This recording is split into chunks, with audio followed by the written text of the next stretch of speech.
dia, boa noite, sejam bem-vindos aí para mais uma live de dúvidas, tira dúvidas do SQL, do grupo do SQL Evangelizando a linguagem SQL. Estamos aqui hoje com os feras de sempre, Ítalo, Luiz, Wallace.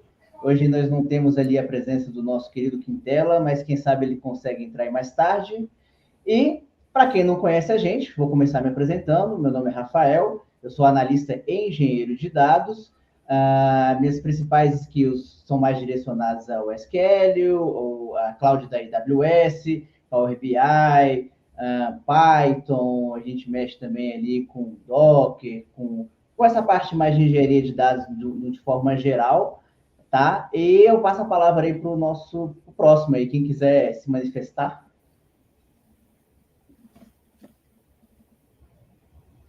Não briga não, gente. Pode. Vamos lá, deixa eu falar aí.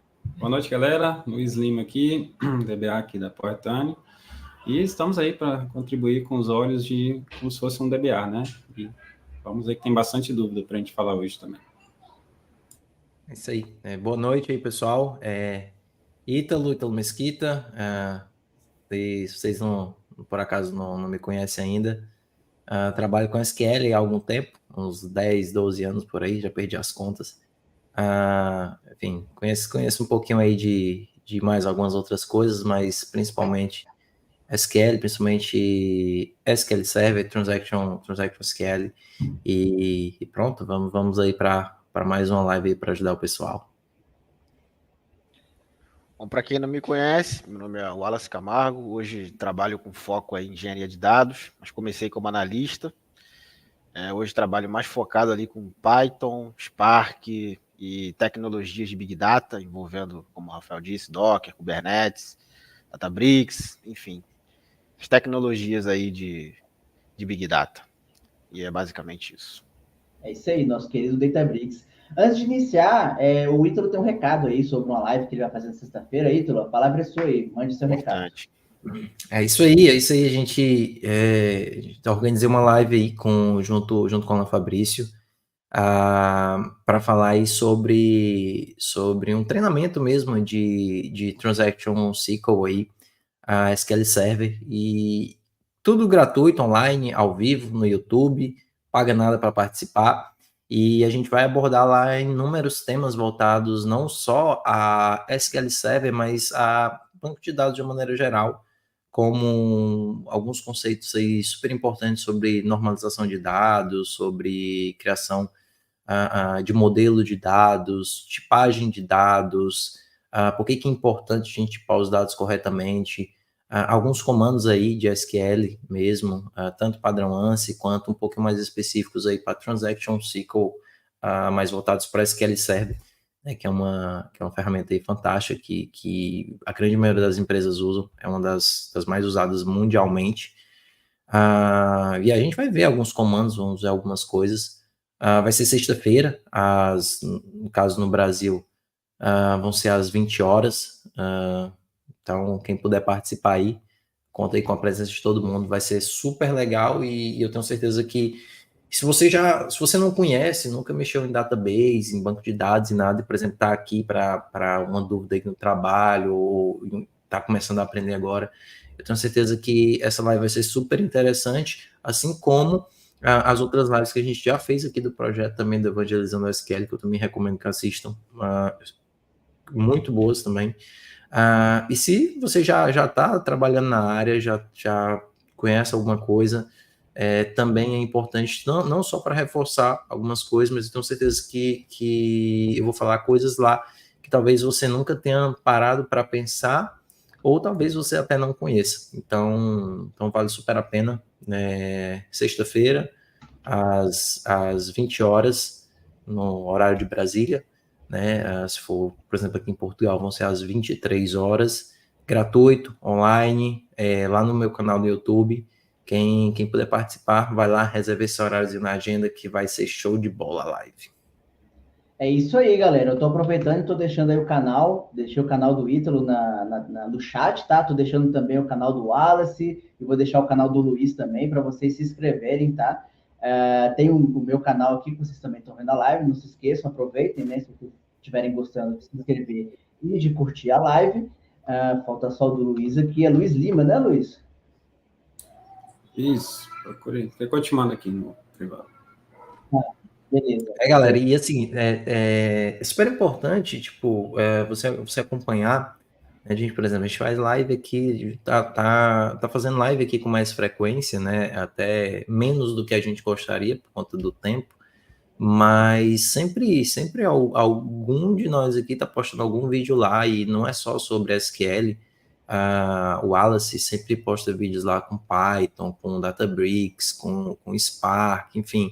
O último vídeo que ele postou também foi sobre Catálogo de dados, Open Metadata. Como era o nome? Eu esqueci o nome. Open Metadata, para Open criar Metadata, isso. catálogo de dados. Super interessante, cara. O Rafael também no canal dele tem super vídeos legais, inclusive vídeos sobre cloud da AWS. E, cara, é super interessante, porque assim, a gente sempre um assunto vai complementando o outro, né?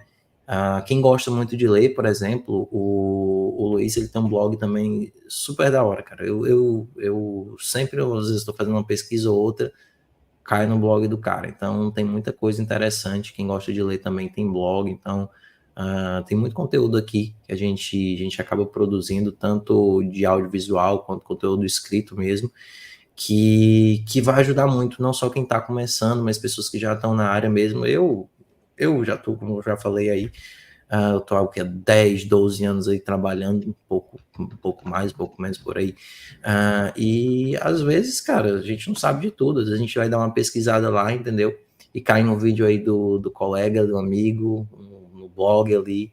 E é muito bom quando a gente consegue ver que a gente consegue complementar os assuntos, cara. Então acompanha aí todo mundo que vocês não tem nada a perder. Só ganhar é de graça e todo conteúdo aí é válido.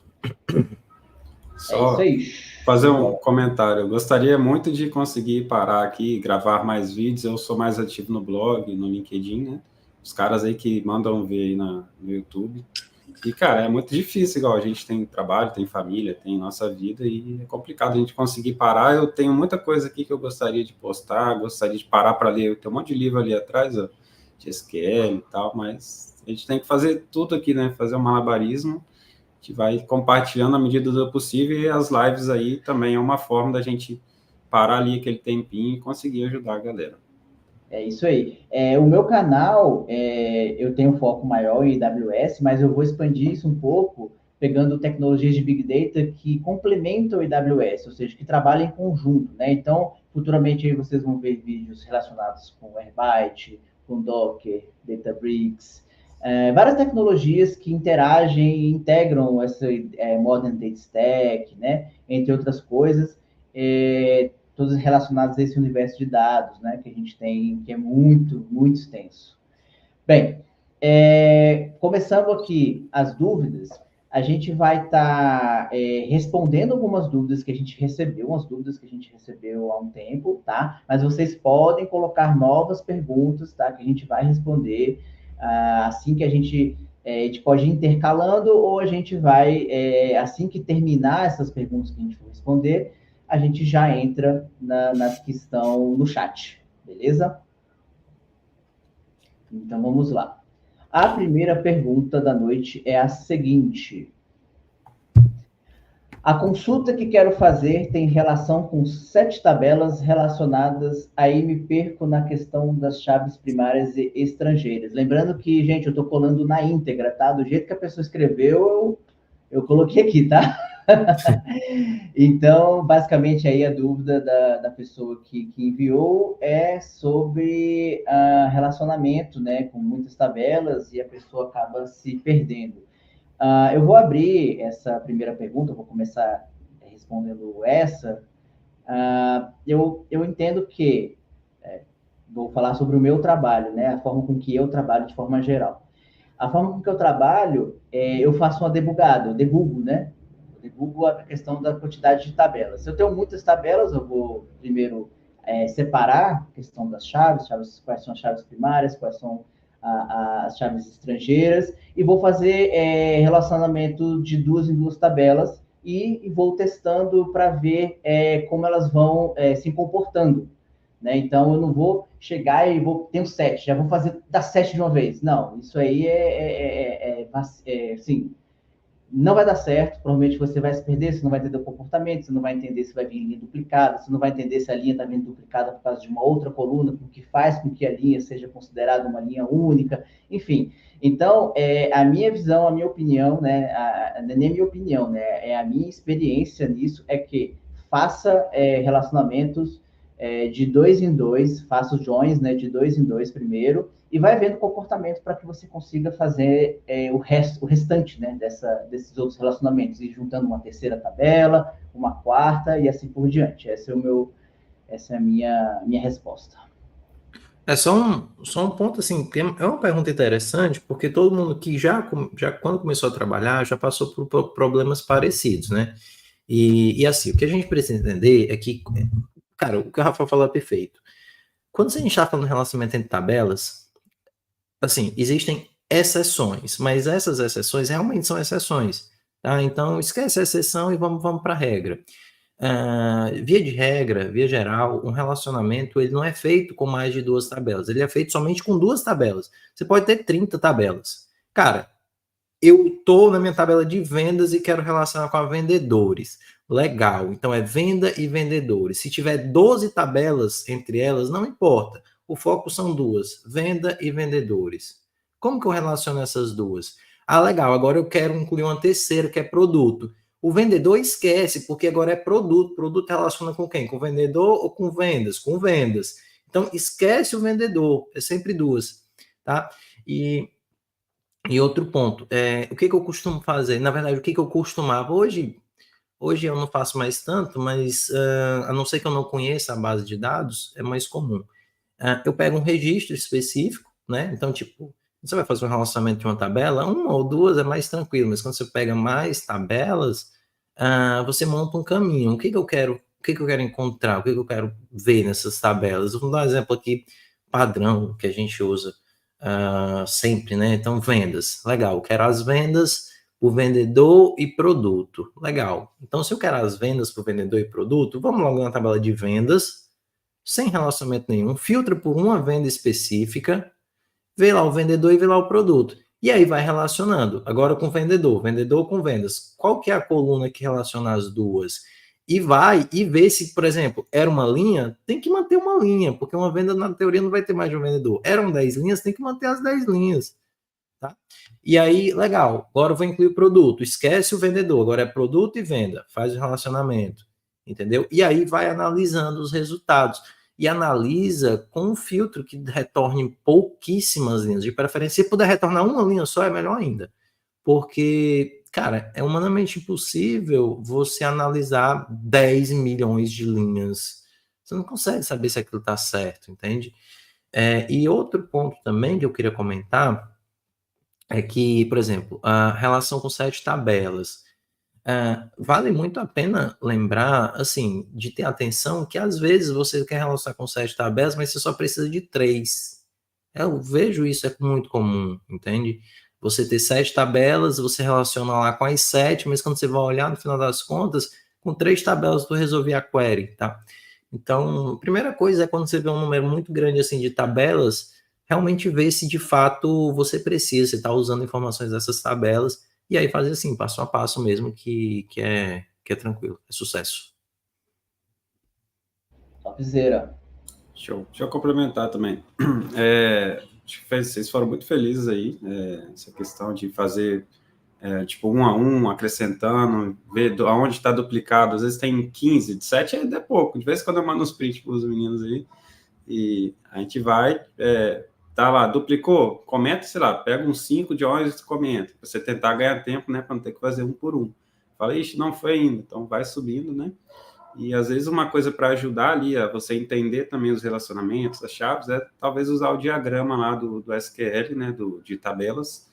Se você bota, se elas tiverem as foreign key e primary key certinho, você consegue entender mais ou menos como que uma se relaciona com a outra, né? Precisa sair da venda, chegar no vendedor, na loja, no cliente, então você consegue mapear um pouco isso também. Então talvez ajude aí um pouco. Muito bom. Para não falar a mesma coisa, eu só vou aqui concordar, né, e dizer que todos realmente foram felizes aqui com os argumentos. E é isso que nós fazemos no dia a dia. Quando tem muitas tabelas, nós vamos de duas em duas, olhando, e é exatamente isso, né? Não tem mais o que acrescentar além disso. Então, o caminho é esse, né? Show de bola. Então, vou passar para a próxima pergunta. Vamos lá. Eu estou engatinhando em SQL, mas um ponto que eu tenho dúvidas, quando se trabalha com muitas tabelas, como se pode enxugar os códigos para não ficar muito extenso? Quem quiser começar essa aí, fica à vontade. Eu acho que o Ítalo já respondeu essa, né? Na anterior dele. É, Analisar se realmente faz sentido você ter 20, 30 tabelas, quando na verdade, no exemplo anterior tinham 7. Aí o Ítalo falou, às vezes a pessoa precisa só de 3. Né? Então é isso que tem que ser analisado, né? Qual é o resultado final esperado? E com base no resultado final, você vai analisar quais são as tabelas que você realmente precisa. Aí depois que você sabe quais são as tabelas que precisa, aí você vai criar. Agora, se realmente as 10 for necessária, não vai ter como você enxugar isso. Né? Vai de acordo com a necessidade do negócio. É isso, é muito assim, ok, preciso, né? Não preciso, tira fora. Cara, é a mesma coisa. Eu costumo dar um exemplo assim, quando a gente vai viajar, né? A gente vai viajar, pega uma mala, se tu vai passar, por exemplo, todo mundo já passou por isso, cara. Quem é casado, então, tu vai passar um final de semana. Cara, tu sai com 3 malas, grande. Tu não vai usar tudo, cara. Tu vai levar um peso daquele enorme ali, que trambolho lá, tu não vai usar tudo. Então, o que é melhor? É melhor tirar o que tu não vai usar, né? Levar só aquilo que tu vai precisar, por quê? Porque é mais leve. O SQL também. Então, quanto menos tabelas, quanto menos relacionamentos você tem, melhor é para ele processar a tua query e tal. E aí você acaba enxugando a query, porque você tem menos relacionamento. Mas, legal, mas eu preciso, tá? Eu tenho queries aí com 80 tabelas, 80 relacionamentos, até mais. Não é comum, tá? São casos atípicos. Mas o importante legal, eu tenho muito, então faz organizado, bicho. Porque, cara, uma query com 15, 20, 30 tabelas, cara, desorganizada é horrível, entende? Com subquery, então, cara, evita. Se der, por exemplo, se for uma query gigantona, assim, cheia de lógica e tal, envolvida, quebra isso em partes, entende? Então, sei lá, cria isso numa tabela temporária ou numa CTS, a gente vai falando de outra base de dados que não tiver a tabela temporária, já faz um filtro ali em cima, no começo, já para reduzir a quantidade de dados, e aí vai montando uma query organizada, se puder comentar o que cada coisa ali faz, não cada coisa, porque também, por exemplo, pressupõe-se que quem vai pegar a query no futuro entenda o mínimo de SQL, né?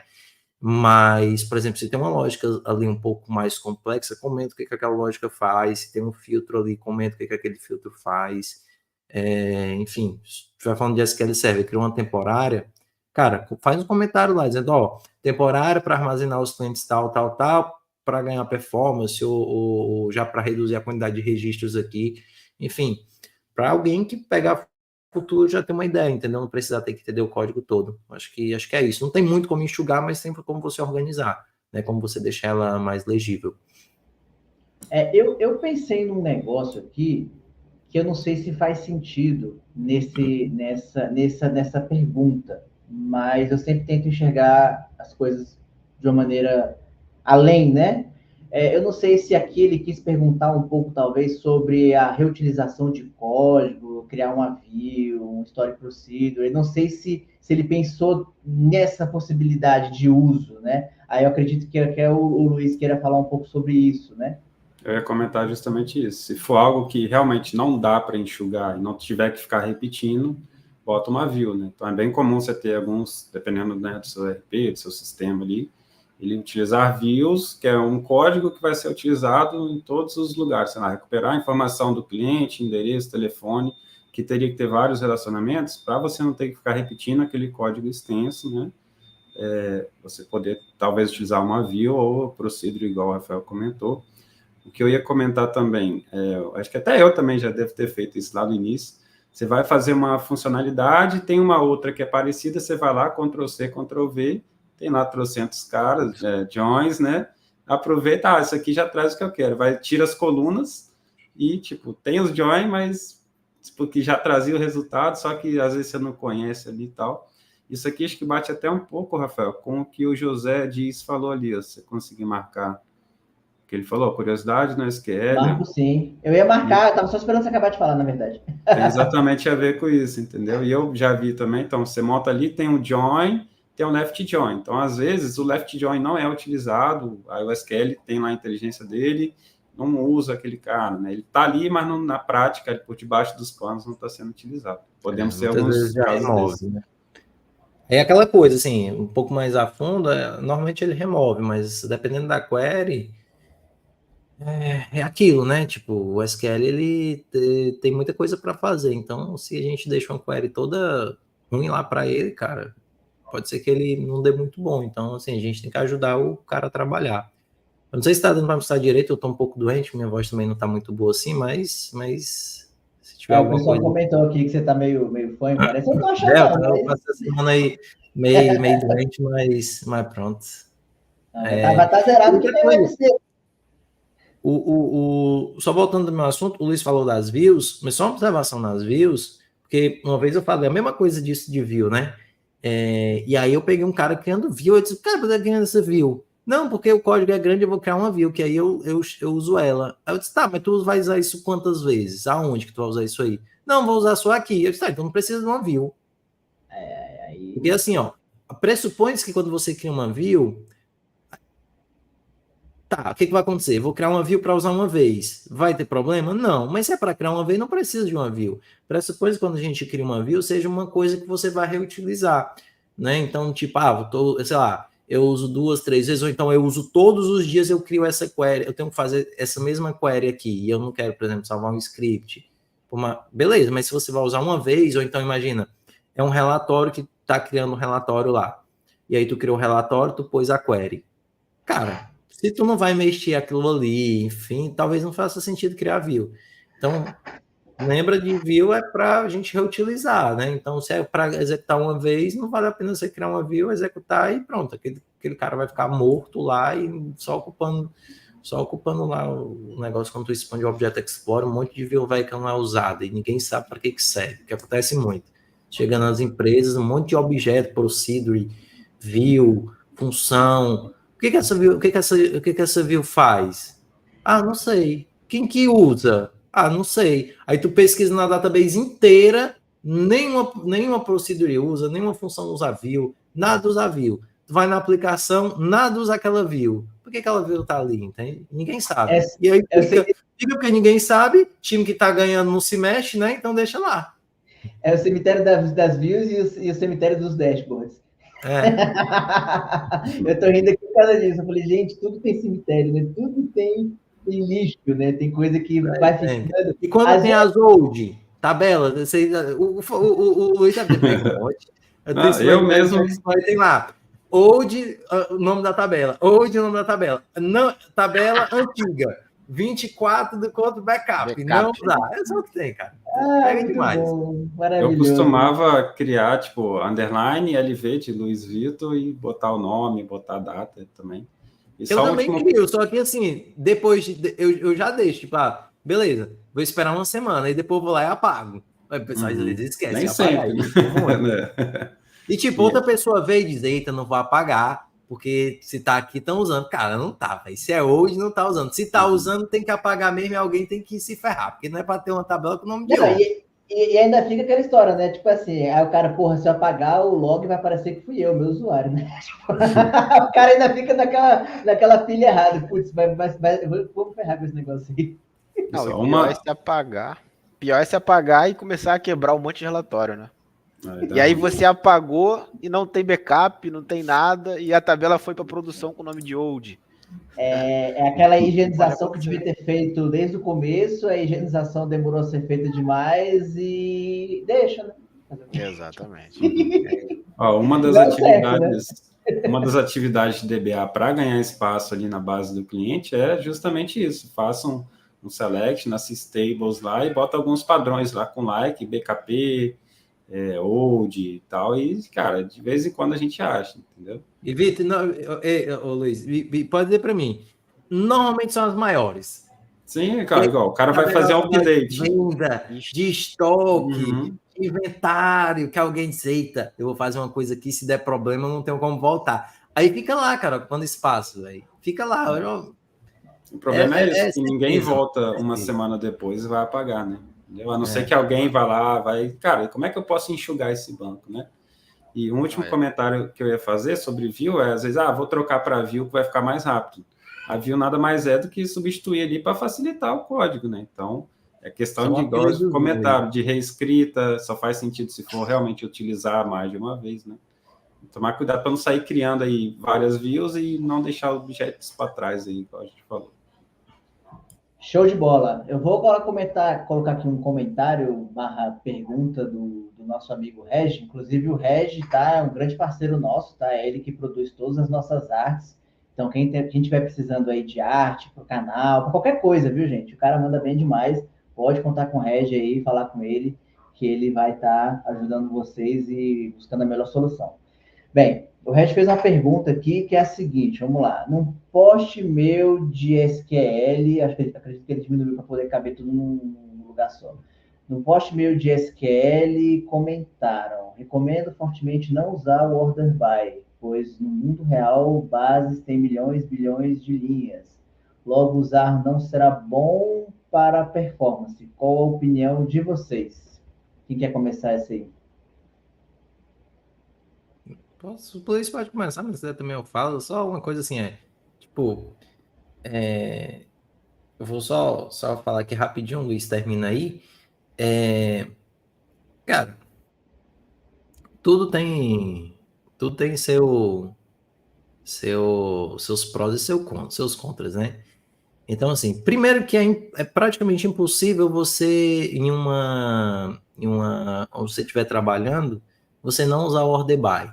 Porque às vezes você usa, mesmo que você não queira, quando a gente está falando, por exemplo, de banco de dados. Então, por mais que às vezes você não coloque o order by lá, quando você faz um relacionamento de tabela, quando você vai fazer um group by, ou quando você vai fazer algumas operações, o order by vai estar lá, que não é o operador de sorte. Tá? Então, não tem como fugir, cara. Uma hora ou outra, o sorte vai aparecer, o desgraçado do sorte. E realmente, cara, isso não era muita performance, né? Porque quando a gente está falando de sorte, a gente está falando de uma operação que é linha a linha. O que é uma operação linha a linha? Ele vai fazer para me ordenar, eu tenho que fazer o quê? Imagina um baralho, né? Para tu ordenar o baralho, o que tem que fazer? Tem que olhar uma carta e tem que olhar outra. Opa, qual que é a melhor? E aí vai pôr na ordem. Pega outra e tem que comparar. Então tem que ser individual, não tem o que fazer. E o SQL ele não foi feito para trabalhar com operação linha a linha, ele foi feito para trabalhar com operação lote. A gente trouxe, por exemplo, da vida real aqui, por exemplo, sei lá. Todo mundo já fez compra, né? Todo mundo já fez compra no seu mercado e eu não sei quem mora em casa, quem mora em apartamento, mas, por exemplo, eu moro em apartamento hoje no Brasil. Eu também morava no apartamento, mas o que acontecia? Chegava um monte de sacola, né? Um monte de sacola de compra. O que é melhor? Né? O que normalmente as pessoas fazem? Elas levam uma por uma ou elas tentam levar o máximo possível de uma vez para dar menos viagem? Eu, particularmente, eu tento levar o máximo possível. Se eu puder levar todas de uma vez, melhor, porque eu só dou uma viagem. Né? Por quê? Porque é mais rápido. Ou seja, é mais performático para mim ir só uma vez do que ir e voltar várias vezes. O banco de dados é a mesma coisa. Né? A operação linha a linha é a mesma coisa de você levar sacolinha por sacolinha. Então, cara, aquilo não era muito, cara. Se você dá um Ctrl L e ver o plano de execução, você vê a diferença. E operações como Union, tem order by, Group by, como eu já falei, tem order by. Alguns relacionamentos vão ter order by quando você não estão usando o índice. Então, enfim, tem vários pontos negativos. Às vezes não tem como fugir, né? Como eu falei, você vai usar. E às vezes você precisa usar mesmo para ordenar, porque, sei lá, a sua query precisa ser ordenada. Aí não tem muito o que fazer, cara. Aí tem que usar, mas se puder evitar. Porque se a gente for parar para pensar, não exatamente no SQL puramente dito, né? Mas se a gente for pensar na carga de uma tabela e na utilização dessa tabela numa ferramenta de visualização como Power BI, Tableau, etc. Essa ordem não vai fazer diferença nenhuma para as agregações, para o que você vai trabalhar depois. Então, assim, isso é muito aquela coisa ad hoc, né? Aquela coisa muito assim, eu quero fazer uma consulta específica aqui para mostrar dentro do SQL, e o que hoje em dia não é tão necessário, né? Existem outras camadas, né, que você utiliza depois disso. Pensando na galera de negócio, né? A galera de negócio, o pessoal, a galera que é menos técnica, né? Não vai querer, muito difícil alguém de negócio falar, faz um SQL lá com order by, com não sei o que para mim, por favor, né? Isso, ele vai assim, querer ver. Às vezes o Luiz vai pegar demais, cara. O Luiz vai pegar demais. Tipo, insert com order by, cara. Não faz sentido, velho. Não faz sentido. Eu já fiz lá no início, cara. Depois até alguém me falar, ops, eu já fui dev, então. Não faz sentido, tipo, pra que eu tô ordenando uma coisa que eu vou inserir na tabela? Pra quê? Então, assim, por mais que você não possa fugir do order by, aqueles order bys implícitos, né, que não é você que coloca, mas você pode fugir do order by explícito, que é aquele que você vai lá e põe order by, coluna tal, tal, tal. Você pode evitar. Cara, eu preciso ordenar. O cara pediu essa query ordenada, beleza. Então, tenta ordenar a menor quantidade de linhas possível. Então, deixa para ordenar, obviamente, no result set final, depois de já ter filtrado tudo, com menos linhas possível, porque você vai ter menos processamento, né? Então, o order by, ele consome muito aí de processamento. Você deve ter vários problemas aí de order by de performance aí que ele deve pegar, cara. Você ia falar alguma coisa aí, Alisson, também ou não? Eu ia falar exatamente pegar o gancho aqui do Rafael em relação a mais voltado ali para a ferramenta de visualização, né? É um cenário onde você consegue excluir totalmente o order by. Não faz o menor sentido, e eu fazia isso, né? Eu tinha uma tabela gigante, uma fato lá de vendas, né? Uma tabela pesada, e não sei porquê, eu botava um order by antes de levar esses dados para o Power BI, e não tinha o menor sentido eu fazer isso, né? E a query começou a ficar lenta, né? Só por causa não, mas por causa do order by, a performance caiu significativamente e sem o menor sentido, né? Então tem que analisar se faz sentido você ordenar ou não. Essa outra polêmica, tá? Além da tua camisa aí polêmica que tem, isso é outra polêmica que tem entre os administradores do DBA e o cara que da aplicação. Cara, mas por que tu não ordena do lado do banco de dados? Não, ordena do lado da aplicação. Mas é melhor do banco de dados. Não, é melhor da aplicação. Cara, é briga, entendeu? Aí é briga forte, sabe? Então, assim, o cara tem números e o cara tem argumento, entendeu? Quando eu tento sempre ordenar pelo lado da aplicação, o pessoal fala, mas qual que é a vantagem? Não demora do mesmo jeito? Cara, demora. Não, a aplicação também é ruim. Ordenar as coisas é uma porcaria. Demora também, mas o que acontece é que do lado da aplicação, tu tem várias pessoas usando a aplicação, então quem vai ordenar a aplicação, por exemplo, na aplicação, é o cliente, né? Não é lá no servidor do banco de dados. Então, tu acaba tirando esse processo do banco de dados. E, assim, às vezes, as ordenações da aplicação ficam mais rápidas. São coisas, muita diferença. Não, às vezes é muito pouco. Mas só o fato de tirar essa operação do lado da database, de não consumir esse processamento da database, já está ganhando muito em performance para as outras queries que estão rodando lá. Então, assim, sempre que puder evitar, eu recomendaria jogar isso para aplicação. E pronto, olhou o plano de execução, tem um sort lá, ver porque aquele sort está aparecendo e ver se é possível remover, que a query vai ganhar muito em desempenho. Eu percebi que 2 pessoas saíram aí e ficaram chateadas com a minha camiseta, viu? Ixi. Pode falar aí, Luiz. Deixa eu terminar o meu exemplo aqui, eu tinha comentado, né, igual eu fui dev, né, então comecei ali e aprendi SQL, né, na empresa que antes da que eu tô. E lá no início, o que eu fazia? Eu desenvolvia muitas rotinas, muitas procedures que faziam cargas, várias regras de negócio estavam em rotinas, né, na procedure. E às vezes eu colocava o order by, como eu ia montando ali a regra, né, a lógica que a rotina ia executar, às vezes o order by me ajudava a entender se o que eu estava fazendo estava correto. Só que aí, tipo, para visualizar, né? E só que no final eu poderia tirar, só que eu não tinha preocupação com performance, eu só queria montar ali, executar, trazer o resultado, né? Então, DBA que lute, né? Pois é, eu não sabia nem... Até o seu DBA. Não sabia nem o que o DBA fazia. Então, hoje eu Agora sei. tá trabalhar, né? Aí, tipo, aí tem esse caso e, né, tentar entender realmente quando precisa, quando não precisa. E, normalmente, quando a gente pega uma query lenta e tem order by, você pode ver lá no plano de execução, normalmente, o maior custo dos operadores é relacionado ali a esse order by. Show. E sobre o assunto aí que a gente está falando, né? O Luciano fez um comentário aqui, né? Comentou aí que é importante, né? Isso é importante para se falar. Geralmente as pessoas não sabem que uma função pode estar embutida dentro de outras. Eu mesmo descobri depois de anos. Vamos do order by aí. Beleza.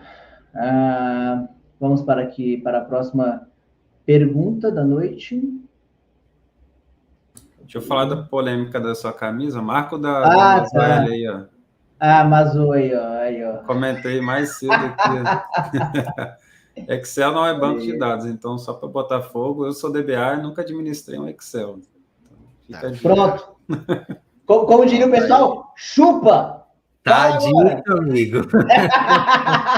Agora tem que distribuir o lenço que vai ter gente chorando aí. Né? Vai. Vai sair mais gente aí, cara. Eu achei que eu saí da camiseta. Na hora que eu mostrei a camiseta, dois saíram na hora.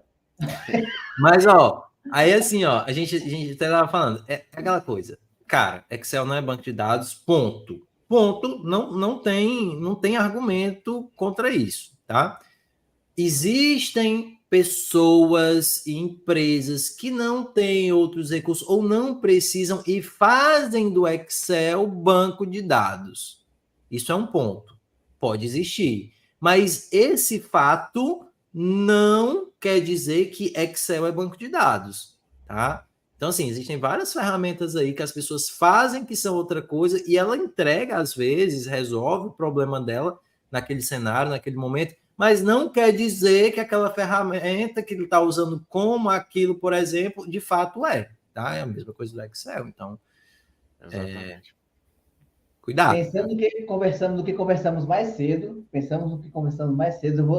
eu tenho que pedir para o pessoal lançar outra camiseta, que é Power BI não é ferramenta de ETL. Essa é polêmica, hein? Essa é polêmica, hein? Mas vamos continuar aqui, senão a gente vai ficar só nas polêmicas, e o pessoal vai ficar magoado. Mas, galera, vocês podem ter certeza que a galera que está falando aqui, Luiz, Wallace, Ítalo, são caras que têm calibre, têm procedência, tem todo o argumento suficiente para dizer, para tudo que eles estão falando aqui, eles afirmarem que realmente é verídico. Entendeu? E não se magoem, não saiam da live, não pulem da janela. A gente não está dizendo que não é para usar, tá? A gente está dizendo que não é, tá? Ou seja, Excel não é banco de dados. Mas na minha empresa a gente usa como banco de dados. Ok, legal, tá resolvendo seu problema? Cara, show de bola. Continua, tá? Só que não diz que Excel é banco de dados. Aprende os conceitos de banco de dados e vê, legal, será que eu não tenho como pegar então esse Excel e realmente agora criar um banco de dados a partir dele, né? Um banco de dados realmente tem integridade, tal. Legal, eu não julgo quem usa Excel, por exemplo, banco de dados, às vezes não tem recurso, às vezes é o que tem ali no momento, enfim, ou sabe muito de Excel e às vezes não conhece outra ferramenta. Então, tá beleza, cara, se resolve o teu problema, vai em frente, tá? Agora, bicho, às vezes tem umas afirmações aí que às vezes o pessoal faz, tipo, Excel não é banco de dados. Você posta que Excel não é banco de dados, no LinkedIn hoje, por exemplo, tem uma enxurrada de comentário, que não sabe, claro que Excel é banco de dados. Cara, não é, bicho. Tu usa, mas não obedece os conceitos padrões de um banco de dados. Então, assim, uma coisa é você usar a ferramenta como, outra coisa é ela ser aquilo, tá? Então, tem essa diferença. Então, Não é julgando quem usa, não é desmerecendo quem usa, não é isso. É pelos conceitos que existem, toda ferramenta tem um conceito por trás dela, não se encaixa. Exatamente. Show Eu de vou bola. até só dar um exemplo aqui para fechar isso aí com chave Mande. aqui. Vamos supor que eu acabei de comprar um quadro e eu quero botar esse quadro na parede. E eu não tenho martelo. Eu posso usar meu telefone, né? Eu posso pegar meu telefone, botar o prego e bater com o telefone. Mas eu não vou poder afirmar que meu telefone é um martelo. Né? Eu posso até Igual afirmar, aquele não, o Nokia telefone antigo, hein? Ainda é um é martelo. melhor ainda. Aquele era um martelo. Aquele era top. Então, assim, é a mesma coisa, tá? Eu vou conseguir pregar o prego, né? Tá arriscado destruir meu telefone, mas eu não posso afirmar que o telefone é um martelo. Então, só para fechar aqui com esse exemplo. Gostei do exemplo. O Nokia, inclusive, era o martelo do Thor, né? Porque Pô, o bicho era... aqui ele machucava, né? Se jogar em cima de alguém, Tem muita só gente, a bateria dele era que 3 nunca nem quilos. viu esse Nokia aí.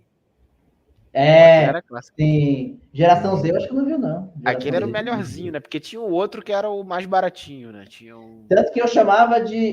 tinha Nokia. o Nokia e tinha um Motorola que eu chamava ele de tijorola. Era. Por causa que ele era um tijolão mesmo, assim. Bicho É era... um 1100. Eu tive um 1100 já. Todo mundo teve um 1100. Tem dizer que vocês não tiveram. não é? Tipo isso aí. Cara, eu acho que eu tive um tal de Qualcomm, que era o mais baratinho lá, era um... É muita tecnologia. Tinha até o jogo da cobrinha, né? É muito doido. da cobrinha.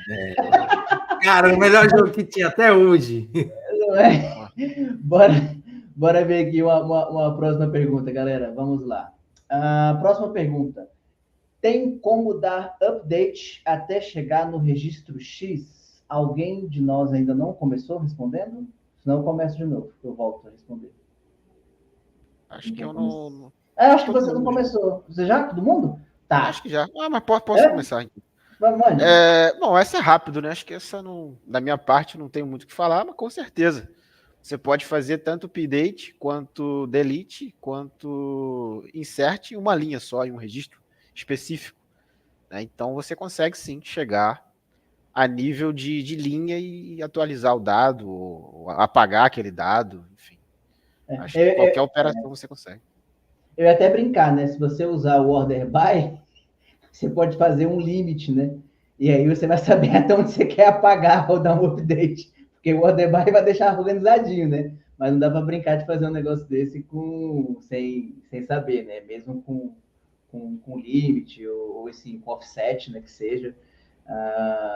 São formas de limitar, né? Mas você pode botar um where, uma subquery, né? Onde você puxa ali primeiro, até onde você quer que vá, enfim, né? É a forma com que eu já utilizei, né?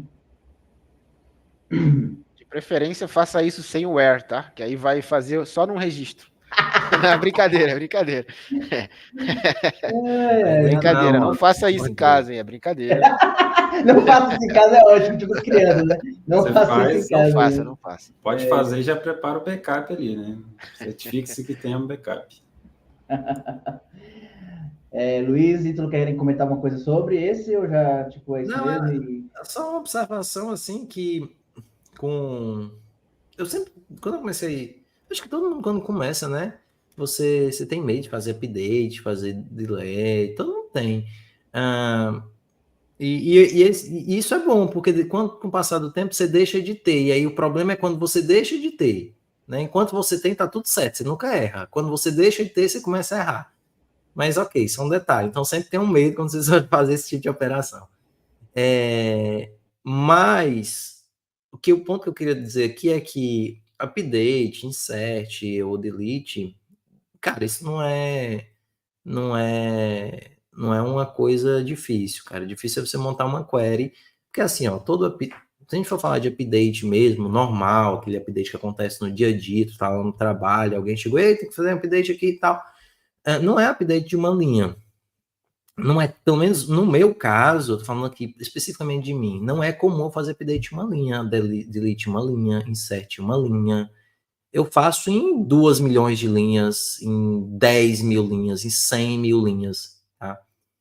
E como que eu faço esses registros? Como que eu chego nesses 10 mil, ou nesses 1 milhão, nesses 2 milhões de registros?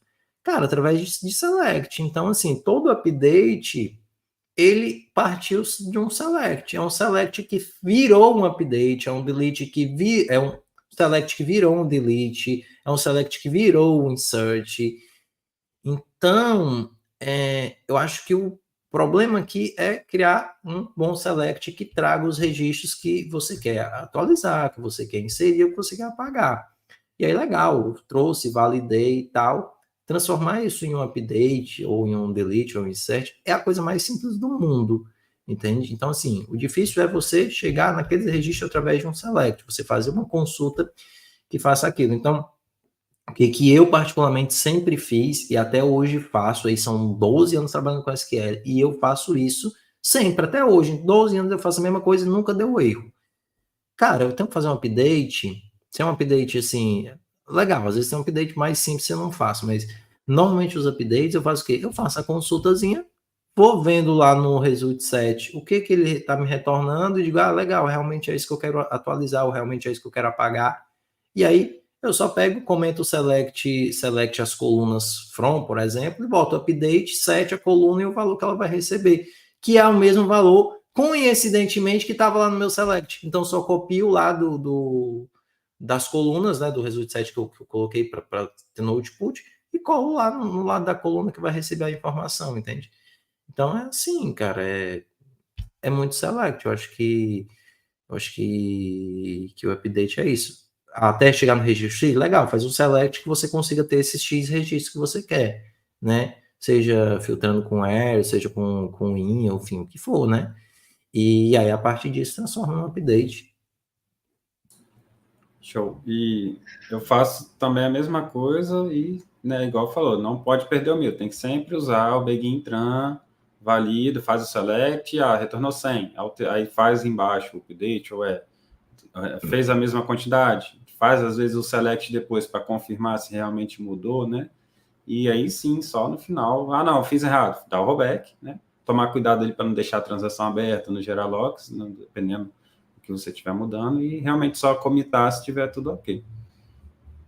É isso. Show de bola. Galera, aproveitando aí que tá entrando muita gente aí, muito bom isso aí. Não se esquece de se inscrever no canal aí se estiver gostando da live, dá um like aí e se inscreve no canal da galera, tá? Deixei um pouquinho mais atrás no chat, tem o canal de todo mundo aí, do Wallace, do Ítalo, do Luiz, beleza? E bora aqui para a próxima pergunta. Tem uns comentários legais aqui, ó, nosso Big John, aí ó, vim pelo link do LinkedIn. Deploy em produção na sexta às 17 pode? Pode. Pode? Não depende o quanto você gosta desse emprego. Cara, sua confiança é o seu guia. Isso. Fez rebuild, tá tudo compilando, deploy sexta, 17 horas e caminho de casa. Desliga o celular. Cara, eu tava vendo um case do Mercado Livre. Eu posso estar falando besteira no número, mas era um número muito alto de atualizações que eles fazem por dia, de deploys, né? Se não me engano, cara, se não tiver me falando na memória, são 3 mil deploys em produção por dia que eles fazem nas aplicações deles. Então, como que eles conseguem fazer isso? Né? Obviamente que eles têm esteiras de CI/CD para automatizar, para validar se o que eles estão botando em produção não está estragando o que já estava antes. Então, tem toda uma validação, né, tanto no CI quanto no CD, e os caras fazem 3 mil deploys por dia. Se não tiver me falhando a memória, não sei se é 3 mil por semana, não sei se é 3 mil por dia, mas é um número que ninguém consegue fazer normalmente sem muito deploy, mano. É muito deploy. Não, era muito, assim, era muito mesmo. Era como Imagina se o cara tivesse fazendo um para testar isso tudo, essa quantidade de deploy. Sim, é algo absurdo. Eu vou depois pesquisar o número exato e vou postar lá no grupo. Porque cara, realmente é algo assustador o número de deploys que eles fazem em produção por dia. Cara, e não tem data, não tem hora, não tem nada. Né? Geralmente as empresas colocam lá. Eu trabalhei numa empresa que era só terça ou quinta os deploys em produção. E lá no Mercado Livre não tem horário, é qualquer hora. O tema não é deploy, mas assim, eu acho que, cara, É porque tudo vai do teste, né? Então, assim, às vezes, eu já fiz deploy na sexta, várias sextas, nunca deu problema. Outros deram na semana mesmo. Às vezes eu prefiro que dê problema na sexta do que durante a semana, porque final de semana eu vou e tenho mais tempo para resolver. Mas tudo vai do teste, muito do cara, né? Então, assim, às vezes você tem uma equipe boa de teste, se você já testou aquilo ali inúmeras vezes, certo que o usuário sempre vai arrumar um problema, vai conseguir fazer alguma coisa que ninguém testou, tá? Então, assim, tem. Às vezes o pessoal cria e tem um negócio interessante que a automatização de testes, cara. Então, eu acho legal.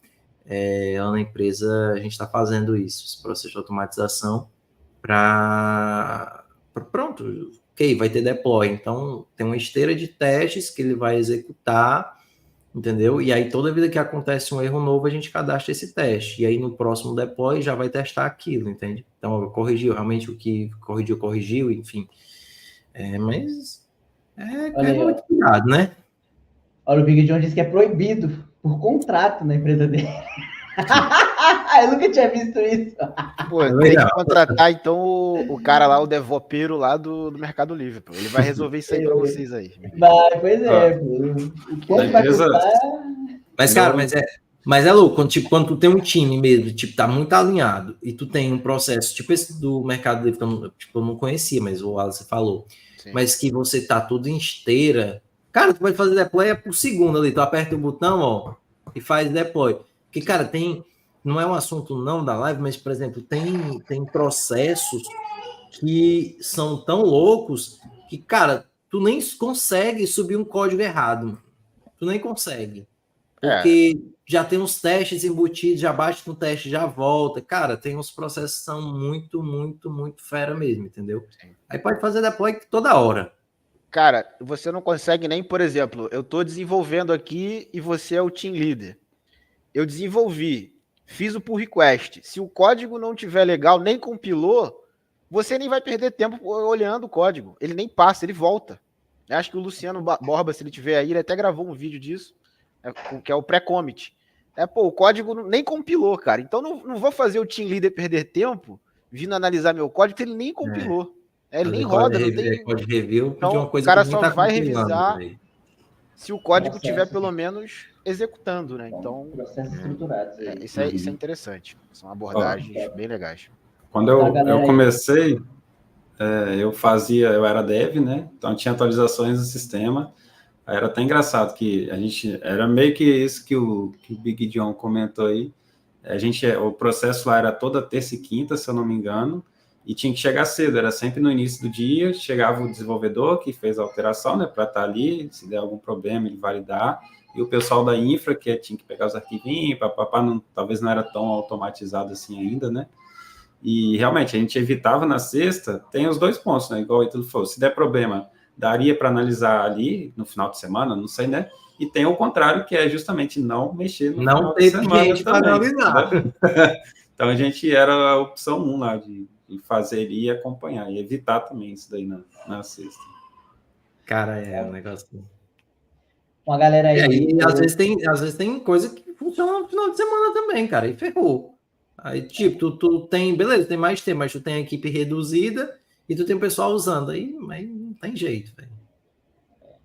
Uma galera aí elogiando o trabalho do Ítalo aí, bacana, ó, mostrando aí que o Ítalo é fera. A parte do update, falando aí sobre a aula dele de TSQL. Então, para vocês atestarem aí que só tem fera aqui, ensinando vocês, ajudando vocês e respondendo perguntas.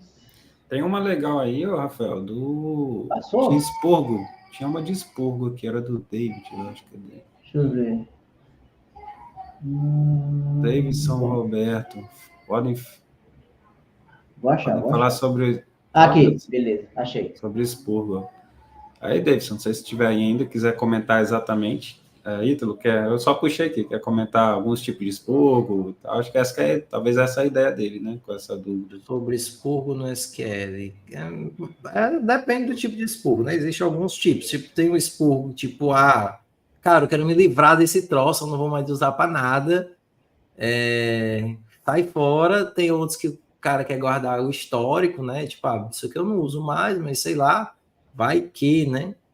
Então, assim, depende muito. O que eu posso dizer é assim, o ideal, se você estiver fazendo esse pouco de dados, primeiro é fazer fora do horário de expediente. Ponto. Tá?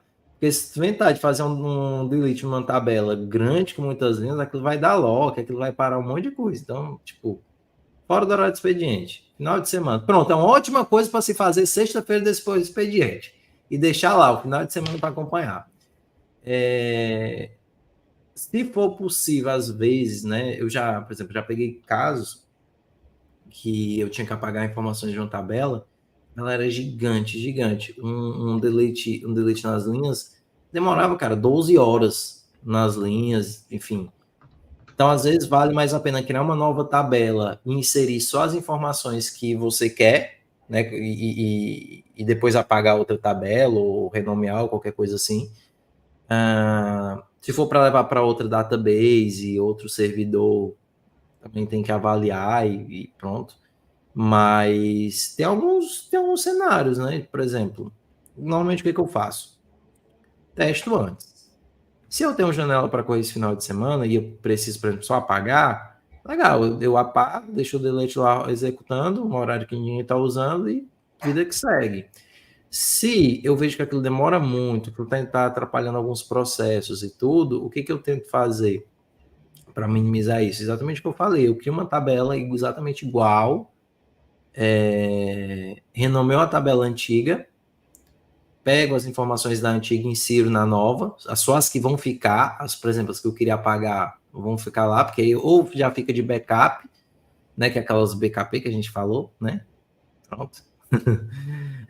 Ou então depois eu apago, tipo, dou um truncate, porque se fizer um truncate na tabela é muito, muito mais rápido do que fazer um delete na tabela.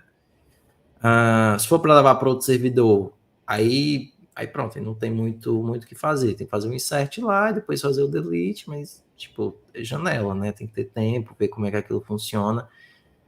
Cara, tem muito índice na tabela.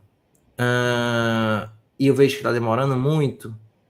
Mata os índices todos, cria o script, né? Porque apaga os índices, apaga as informações da tabela e depois recria os índices. Porque quando a gente tem muito índice também, impacta na performance de insert, de update, enfim, de delete, porque tem que atualizar também as informações que estão lá no índice. Então tem algumas coisas, mas depende muito do cenário, depende muito do volume. Complementando aí, Ítalo. Aí ele respondeu. É apagar para apagar mesmo. Então, assim, é aquilo. O ideal é que existe uma rotina. Se é uma tabela aqui, esse é um excelente exemplo, tá?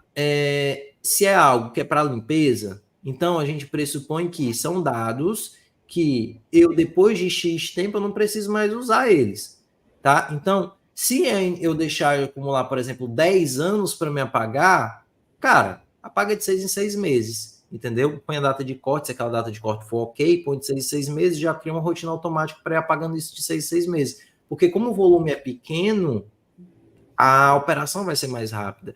O problema, eu peguei esse ano já, começo do ano, eu acho, final do ano passado, começo desse ano, um cliente que ele tinha um database que estava inchada, zona da database, não tinha mais espaço, e preciso resolver aqui. Cara, tinha tabela, tinha informação em tabelas que as bases dele era de 2002, eu acho, 2003, era uma coisa assim. E tinha informação até hoje. Então, assim, informações que eram totalmente irrelevantes. Por exemplo, um exemplo aqui muito claro, tabela de estoque. Cara, 6 em 6 meses o cara faz inventário. 6 em 6 meses o cara faz inventário, o estoque ele é alinhado de acordo com o inventário que é feito. Então, o estoque que está para trás é indiferente. Então, assim, recomendo deixar de 6 em 6 meses? Não, cara, deixa 3 anos e apaga o resto, entendeu? Então deixa 3 anos e depois vai apagando, assim, porque tipo, tu mantém ainda um histórico, mas também tu não fica com aquela tabela gigante. Mas é isso, apaga uma vez, vê aquela rotina, vê o tempo que faz sentido e começa a criar pode ser uma job, enfim, tem as formas, né, de criar, de automatizar esse processo para que ele fique fazendo esse expurgo aí sem precisar esperar tanto tempo para demorar tanto. Fora que a tabela fica mais rápida, enfim, as informações ficam mais... Você consegue ler mais rápido a tabela, dependendo dos filtros, enfim. Show de bola. Temos aqui mais uma... Perdão, pode falar. Deixa eu complementar de novo. Volta aí. A questão é pelo que... Acho que foi legal, o Ítalo comentou, os tipos, né? Às vezes é só excluir, às vezes você quer pegar, mover para um cara para ter histórico, né? Tira ali da tabela principal, mas joga ali uma outra base, por exemplo, né? De histórico.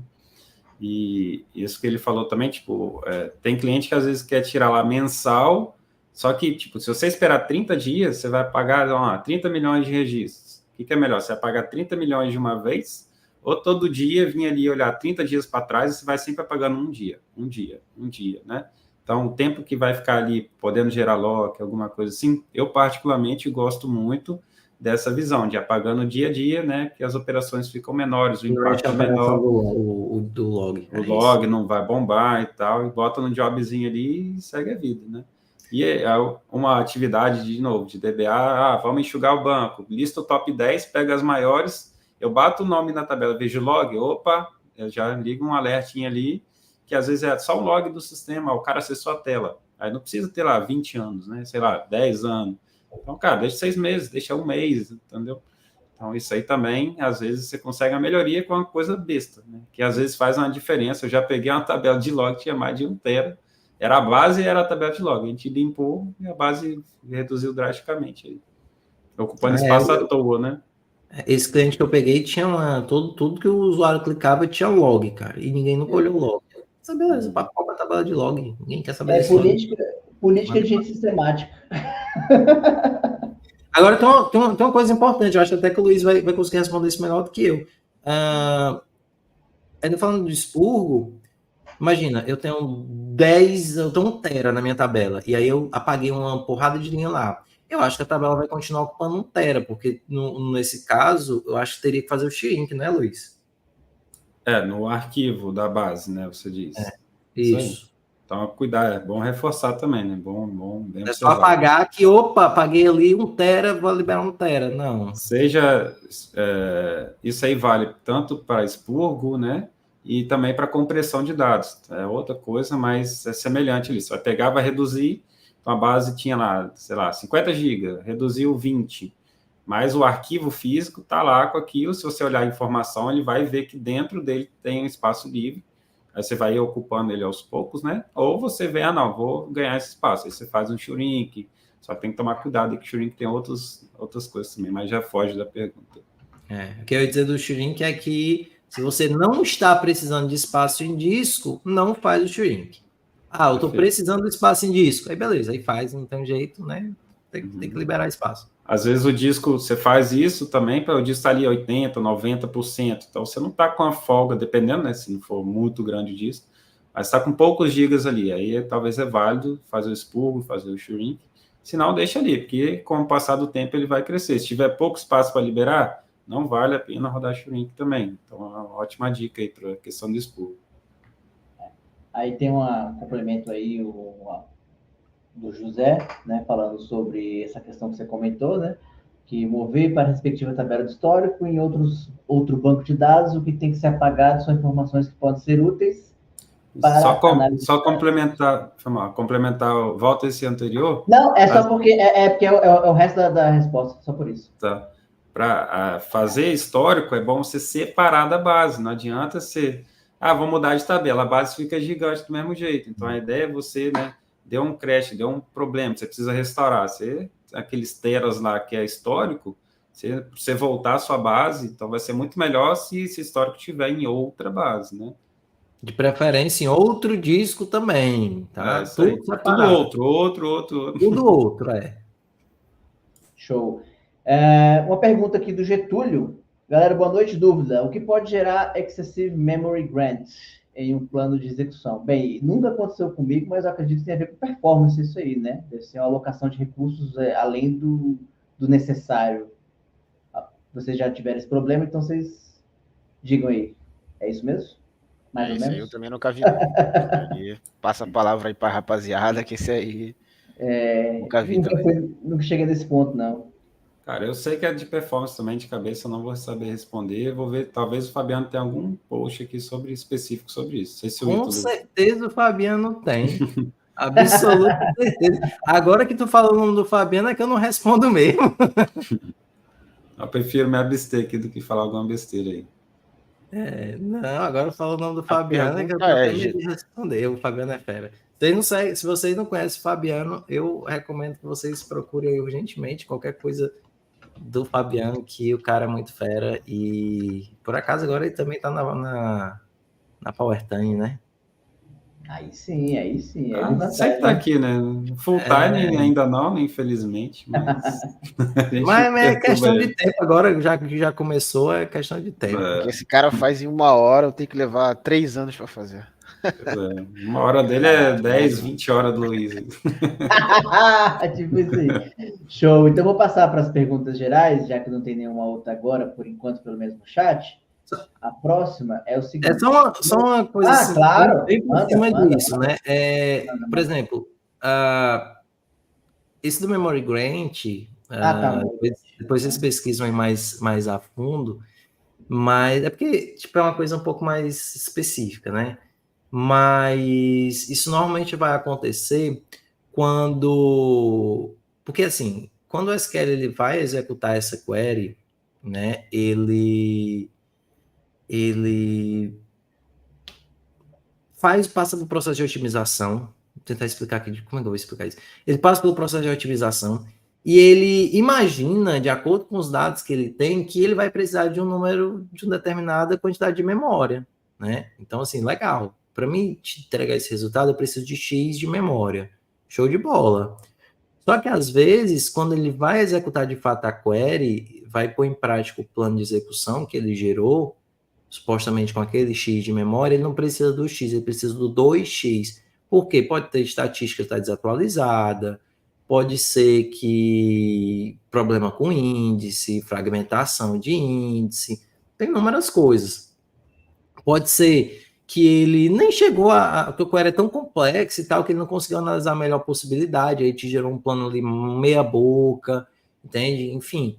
E aí o que acontece? Ele precisa de X, ele está achando que precisa de X. Só que na verdade ele precisa de 2X de memória. O que vai acontecer? Ele vai ter que, calma que meu plano aqui não comportou não. E aí vai acontecer dele ter que ter alguns weights, porque ele tinha reservado o X de memória, mas como ele precisa de 2X, ele não pode executar a query. Então ele vai ter que entrar na fila para poder ele executar a query, esperar liberar a memória, pegar o restante da memória para poder executar a query para te entregar o resultado. Então, assim, bem por cima, mas vocês pesquisam depois melhor aí, o Fabiano deve ter algum vídeo explicando bem com detalhe isso, mas bem por cima é algo nesse gênero aí. Uma dica aí pro Getúlio, não é fazendo mexer, mas o Fabiano tem trocentas dicas, cara. Então, eu tenho quase certeza que eu já fiz, mas eu não vou lembrar de cabeça. Tem. Acho que tem a ver realmente com isso aí que o Ítalo comentou. E ele tem várias dicas de performance. Então, cara, tem essa e muitas outras, entendeu? Então, qualquer coisa que você procurar do Fabiano aí, pode ter certeza que é sucesso, cara. Show demais. Temos aqui mais uma pergunta do nosso querido Regi, perguntando se os senhores recomendam leitura de livros de SQL, exemplos dos livros de Thomas Neill-Catch e Tanimura Lin, não sei como é que pronuncia esse sobrenome, não. Cara, eu recomendo, mas eu não acho que seja o divisor de águas, não. Tá? Eu acho que livros de SQL, pelo menos os que eu conheço, tem aquele ali, não sei se dá para ver que está meio embaçado, mas o SQL para análise de dados do O'Reilly, eu acho ele bom, mas, assim, o que eu quero dizer, ele não é tão prático, é isso. Não é tão na prática, mão na massa, entendeu? Você consegue pegar algumas dicas, entender algumas coisas mais específicas. É um combo. Você vai pegar os livros para ver a parte teórica e executar isso no seu dia a dia ou em projetos. Entendeu? Essa é a minha dica. Leia, mas não só leia. É isso. Leia e pratique, né? Esses exemplos aí que o Regi deu, eu particularmente não conheço. Então, um dos que eu já li ali que me ajudaram bastante, principalmente para quem está começando, é o TSQL Fundamentals. Pode procurar aí, é Itzik Bengan. Depois, dependendo, até mando o nome dele aqui. O cara manja bastante. E tem uns caras que fazem produto da Microsoft, então tem alguns autores legais. Vou ver se eu consigo mandar aqui no chat alguns aqui também. Cara, eu tenho um aqui do CJ Date, que também é referência em banco de dados. Só que assim, não é um livro para você ler e entender tudo, porque tem muita coisa ali que ele entra num nível muito profundo de banco de dados, né, e que para mim nem faz sentido porque eu não sou DBA. Né? Obviamente que o conhecimento é legal, mas a gente tem um limite de capacidade de aprendizagem e se o seu foco for ser DBA, beleza. Mas se não for, cara, eu acho que tem que focar naquilo que é importante.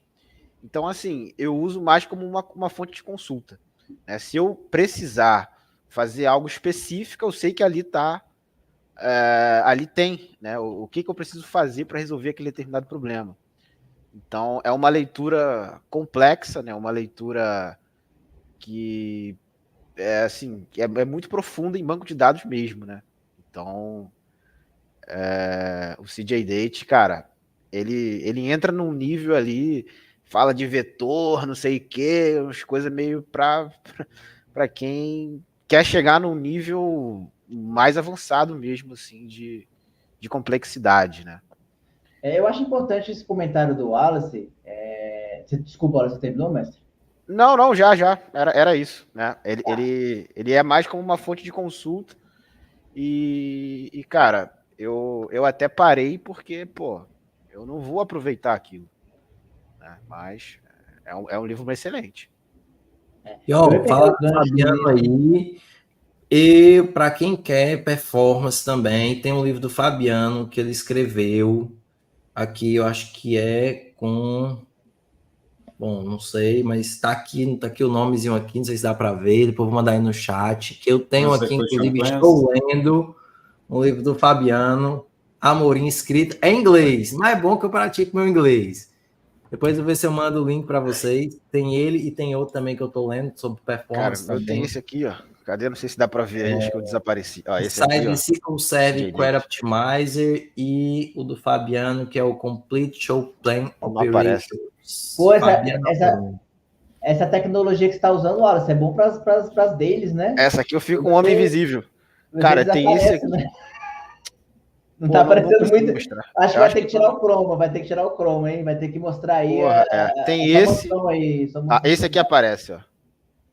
Ó, esse aí aqui é top. E tem esse aqui, cara. Esses dois aqui são. Esse aqui não aparece. Eu ia falar que o Fabiano Amorim é Amorim, por isso que é bom, né, cara? Amorim, aqui é esse aqui. Amorim, tudo é top, bom. Então. Mas cara, o pessoal falou assim: livro é muito bom e tudo, tipo, para uma leitura complementar, né? Então, se você já conhece, já trabalha e tal, é super legal. Tipo, eu tô lendo livro de performance, tipo, já conheço alguma coisa de performance, não sou lá o especialista e tudo, mas resolvo meus problemas e os problemas de mais algumas pessoas ali no trabalho. Mas, tipo, eu já conheço, já trabalho há mais tempo, então, legal. Mas, assim, se você tá começando, é legal você ler e tudo, mas vai ter muita coisa ali que você talvez não vai entender nesse momento, vai ter muita coisa ali, principalmente se for mesmo voltado para query, porque você vai aprender comandos, mas você não vai estar vendo ali a coisa acontecer, você não está vendo praticar. É a mesma coisa o cara que, por exemplo, trabalha com front-end, né? Cara, o cara tem que estar fazendo e tem que estar vendo, cara, o que tá aparecendo ali na tela, senão é difícil. Tipo, o cara, imagina o cara que faz um design sem estar vendo a tela, só lendo, é mais complicado. Mesma coisa no SQL, então quando você está vendo ali a tabela, o resultado aparecendo e tudo, você consegue, eu acho que você consegue absorver mais. Não tirando o mérito do livro, eu gosto de ler, eu acho que é super interessante você ler, mas una isso com a prática, una isso com sei lá, aperfeiçoar de alguma forma. Li tal coisa em um livro, achei legal e tal, deixa eu ver um vídeo aqui, sei lá, ou deixa eu pôr em prática no trabalho, que vai ajudar mais a absorver esse conhecimento, você vai conseguir aproveitar mais do livro. Show. Eu acho que o conhecimento do livro, ele fica, pelo menos comigo, né? Acho que cada pessoa tem uma particularidade específica e nem todo mundo é igual. Mas falando de mim, cara, quando eu leio sobre um assunto, eu consigo fixar muito melhor do que com vídeo, do que com qualquer outro tipo de consumo de conhecimento. Porém, se eu não ver um vídeo, se eu não praticar, aquele conhecimento também vai ser perdido, né? Então, complementando aqui, eu concordo exatamente com o Ítalo falou, né? E tem uma frase do LinkedIn que já é batida também, mas para quem nunca ouviu, né? Que como é que é? O conhecimento sem prática é entretenimento, né? Acho que é um negócio desse. Se você não praticar, não é conhecimento. Você não vai adquirir o conhecimento. Exatamente. Eu já sou um pouco diferente do Wallace. Eu já absorvo melhor, eu entendo melhor com os vídeos, e o que eu vou falar agora o Wallace também vai concordar. Ensinando com os vídeos e ensinando com artigos, escrevendo e passando, fazendo isso que a gente está fazendo agora, eu aprendo muito mais, muito mais, entendeu? A absorção do conteúdo, quando você cria um conteúdo, é muito diferente do que quando você está só ali lendo alguma coisa ou vendo um vídeo. Mesmo que você pratique, quando você faz essa parte do ensino, eu vejo que é muito mais, a absorção é muito maior. E complementando também algo que o Wallace falou há uns minutos atrás, sobre essa questão de não ser especialista, né, focar totalmente no SQL. Eu sou basicamente igual o Wallace nesse ponto, porque eu e o Wallace, acredito que ele vai concordar comigo, a gente trabalha em projetos mais de forma completa, de end-to-end, né, de ponta a ponta. Então, a gente acaba sendo um pouco mais generalista, né? Claro que a gente tem o que a gente tem mais fortes, nossos skills mais fortes em determinadas tecnologias, mas a gente acaba sendo obrigado, num bom sentido, de aprender ferramentas de extração, ferramentas de ingestão, ferramentas para você fazer carga, ferramentas para tratamento, ferramentas de visualização, fazer a parte de levantamento de requisitos com o cliente, mexer com cards, com gira, com metodologias ágeis, mexer com tudo praticamente, né? Então a gente acaba virando meio que um super-homem. Não que quem se especialize exatamente numa coisa não seja, mas a gente acaba tendo essa necessidade, né, dessa abrangência que, por exemplo, a gente não tem isso. Eu também acredito que o Horace vai concordar comigo, a gente não tem a especialidade que o Ítalo e o Luiz têm, vamos dizer assim, enquanto, sei lá, eu e o Wallace, a gente deve ter lá, sei lá, 60%, 70% de SQL, o Ítalo e o Luiz têm 120%, sabe? É tipo o Toguro e o Rock Show, se vocês lembram, né? Não fez isso tudo também, não. Eu manjo do SQL, mas sai do SQL Server aqui também, aí eu chamo os amigos aí, entendeu? Uma vez me mandaram uma dúvida do MySQL de performance, que era um top, era qualquer coisa, tipo, sem o top era rápido e com o top não era. Aí beleza, deixa eu ver o plano de execução desse troço. Não sei, como é que gera o plano de execução no MySQL? Puta, velho, não sei, não faço a menor ideia, cara, como é que gera. Não sei se tem, deve ter. Eu acho que é via textozinho, se eu não me engano, eu já vi esse cara mandando. Não faço a menor ideia, velho. Eu, por exemplo, nunca olhei plano de execução, por exemplo. Na minha carreira, eu nunca precisei fazer isso. Né? Então, assim, até justificando o que o Rafael falou, exatamente isso. Né? Cara, eu tô atuando num cliente aqui que é só umas 30 horas aqui, só Tânia, só plano de execução o tempo todo. Pois eu não conseguiria. Aquele de zoeira, né, Wallace? Tânia só sei de carro, filho. É isso aí. Velozes e Furiosos. Mas é isso, assim, ó. Eu acho que você não precisa ser o cara daquilo.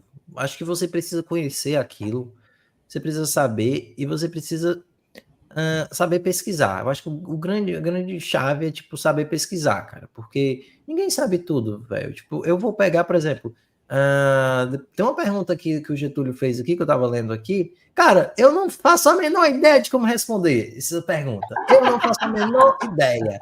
Mas se eu tiver esse problema, o que eu vou fazer? Cara, eu vou pesquisar, entende?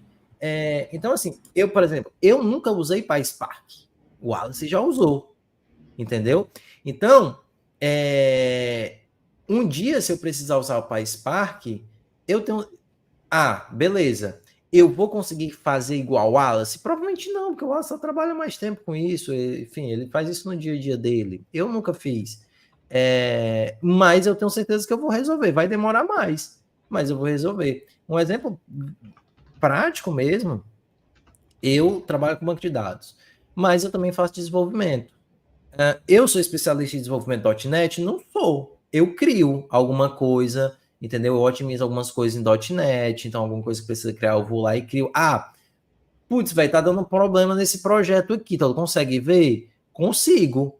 Eu vou demorar normalmente mais do que alguém que já trabalha com isso todo dia, mas eu vou resolver, entende? Então é assim, por mais que você não saiba, é você saber pesquisar, e aí você vai começando a entender um pouco mais de muito mais coisas, entende? Então, por que o Wallace principalmente usa Databricks, usa PySpark, por que o Rafael também usa várias outras ferramentas de ingestão? Porque aconteceu de no dia a dia dele ele precisar daquilo.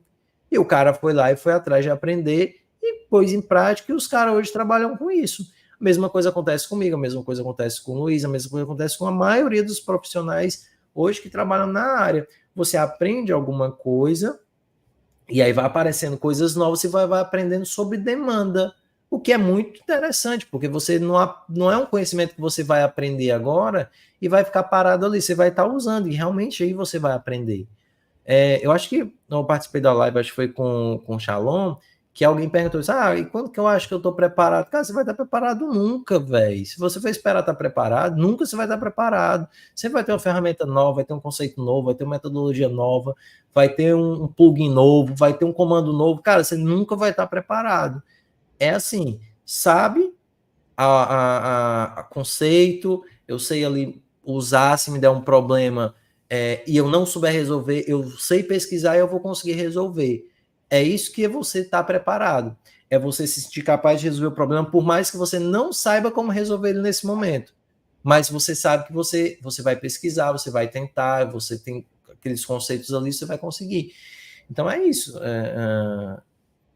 Existem pessoas que são mais especialistas em algumas coisas, existem pessoas que são mais generalistas, e tá tudo bem, é o perfil de cada pessoa, tá? Desde que você entregue o seu resultado, o seu trabalho bem feito, entendeu? Eu acho que isso é perfeitamente normal, assim, vai muito do perfil. Eu já um dia quis ser generalista, eu quis aprender tudo, eu já programei dispositivo móvel, já fui programar web, enfim, mas eu acabei entrando no mundo do banco de dados, né, das databases, uma coisa que eu gostei muito, e eu fui evoluindo, todas as empresas que eu ia, eu trabalhava nisso, e eu comecei a ficar muito bom nisso, e pronto, sei um pouco de algumas coisas, outras, mas, cara, Ítalo, tem 10 coisas para fazer, e tem aqui SQL, tipo, as 10 coisas são ali, mais ou menos ali, mediana, mas a query que eu vou te mandar na SQL é a query ali mais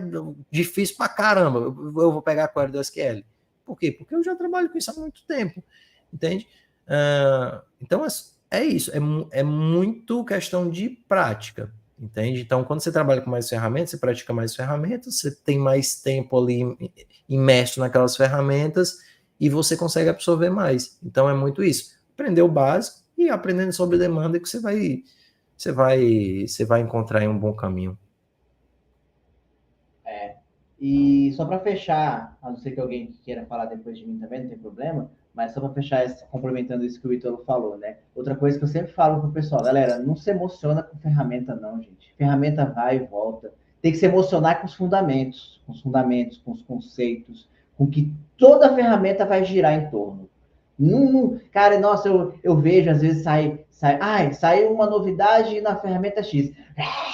Ai, meu Deus, todos os meus problemas vão ser resolvidos. Ai, meu Deus. Gente, pelo amor de Deus, menos, né? Menos. Se concentra no que resolve mesmo. Pode rodar Python no Excel. Pelo amor de Deus, Python no Excel. Me mostra um projeto, eu não vi até hoje. O pessoal parou de falar, inclusive, disso. Sabe?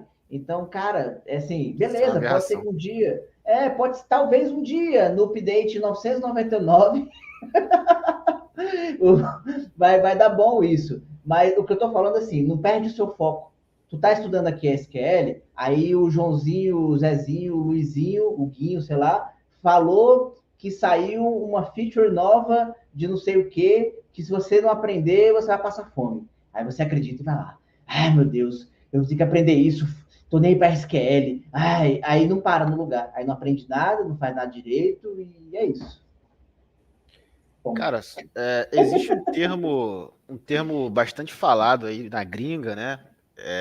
Aqui em Portugal também, como usa muito o termo da gringa, fala-se muito, não sei se o Ítalo já pegou alguma situação de alguma recrutadora falar com ele sobre isso, sobre uma das skills mais importantes, assim, na minha visão, e é o que a gente faz no nosso dia a dia por baixo dos panos, é resolver problemas, né? Nós somos resolvedores de problemas. E a tecnologia, ela é apenas a ferramenta. É o Ela meio, né? é o meio, exatamente. Ela não é o fim, ela é o meio. Então, só para concluir, por exemplo, o Luiz aí que trabalha há muitos anos com SQL Server. Se amanhã ele for trabalhar com Oracle, cara, ele não vai começar do zero. Ele vai aproveitar tudo aquilo que ele já sabe de SQL Server e ele vai fazendo comparações, né? Ele vai fazendo o que a gente chama de deparas. Pô, no SQL Server o plano de execução era desse jeito. Aqui deve ter um botão que faz o plano de execução. Aqui no SQL Server é o systables. Pô, no Oracle como é que é o systables? Então você compara, né? E isso serve para qualquer coisa. Se a pessoa vai trabalhar com Power BI, vai trabalhar com Tableau, vai aproveitar o conhecimento. Por isso que o foco tem que ser no conceito, né? Na raiz daquela solução, né? Por que aquela solução existe? Porque existe um conceito, né? Aquela ferramenta ela foi desenhada para resolver um problema. E quando você entende o conceito do qual aquela ferramenta nasceu, você provavelmente vai saber adaptar em outra ferramenta. Então, provavelmente daqui a 10 anos, nenhuma ferramenta, pode ser que não exista nenhuma ferramenta que existe hoje. E a gente vai deixar de trabalhar, a gente vai ficar sem emprego? Não, né? A gente vai se adaptar, a gente vai pegar todo o nosso conhecimento e transferir para metodologia nova, para ferramenta nova. Então, é basicamente isso. Vai virar todo mundo engenheiro de prompt.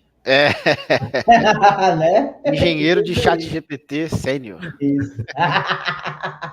Muito bom, isso aí. Galera, vou passar para mais uma próxima pergunta aqui. Estamos já chegando aí nos 30 últimos minutos da nossa live de hoje. E a próxima pergunta, vou botar a da esteira primeiro aqui de perguntas, e depois eu passo para as do chat, para não ficar só no chat também.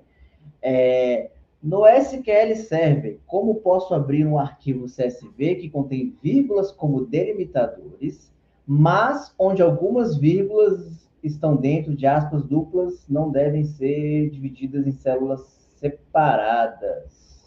Essa eu faço questão de responder.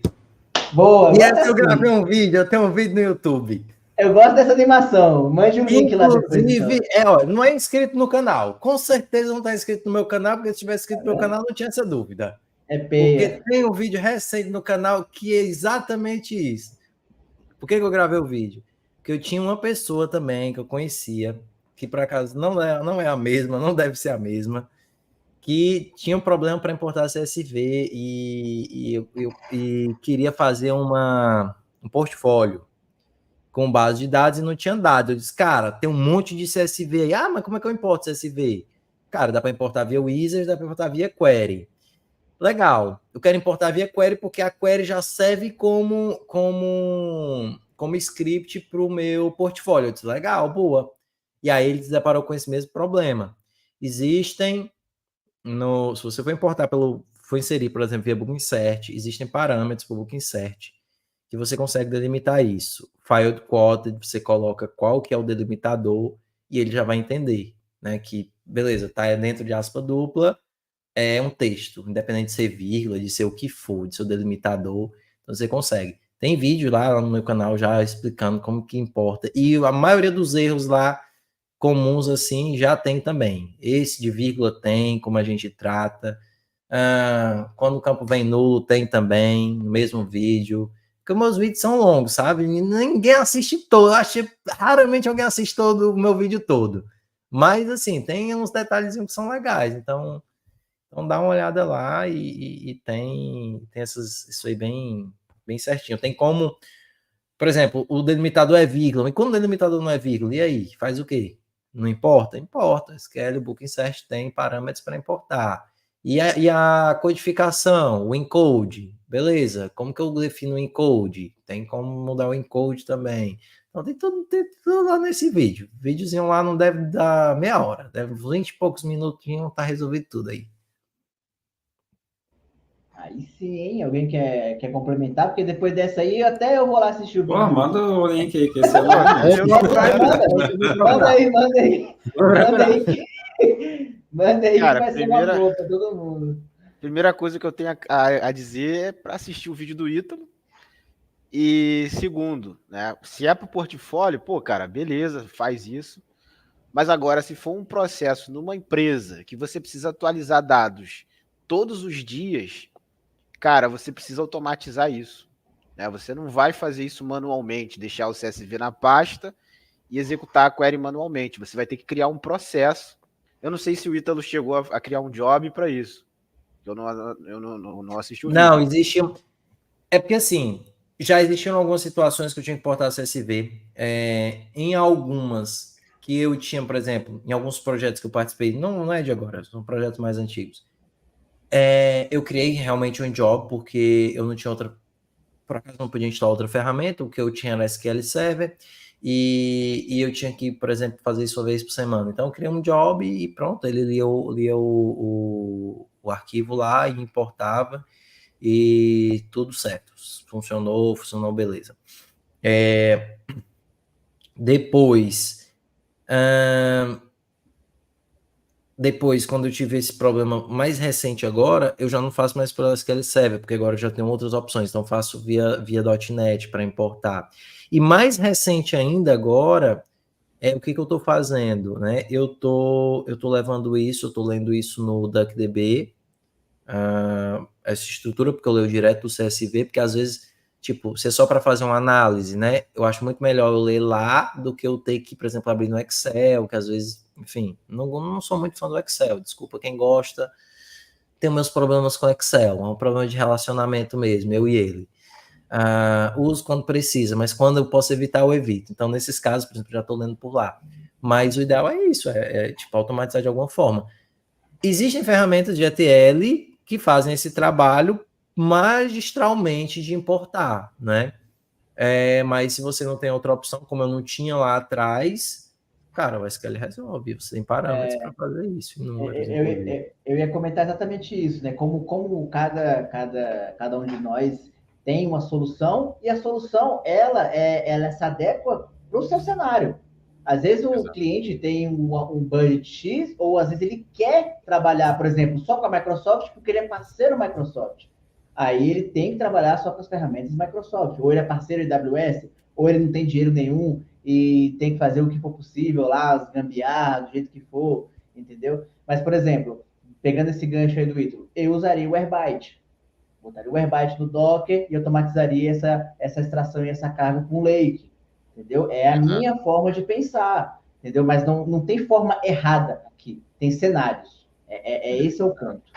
Eu já fiz isso via Pentaho Data Integration, eu já fiz isso via SQL Server, eu já fiz isso via .NET, eu já fiz isso via Python.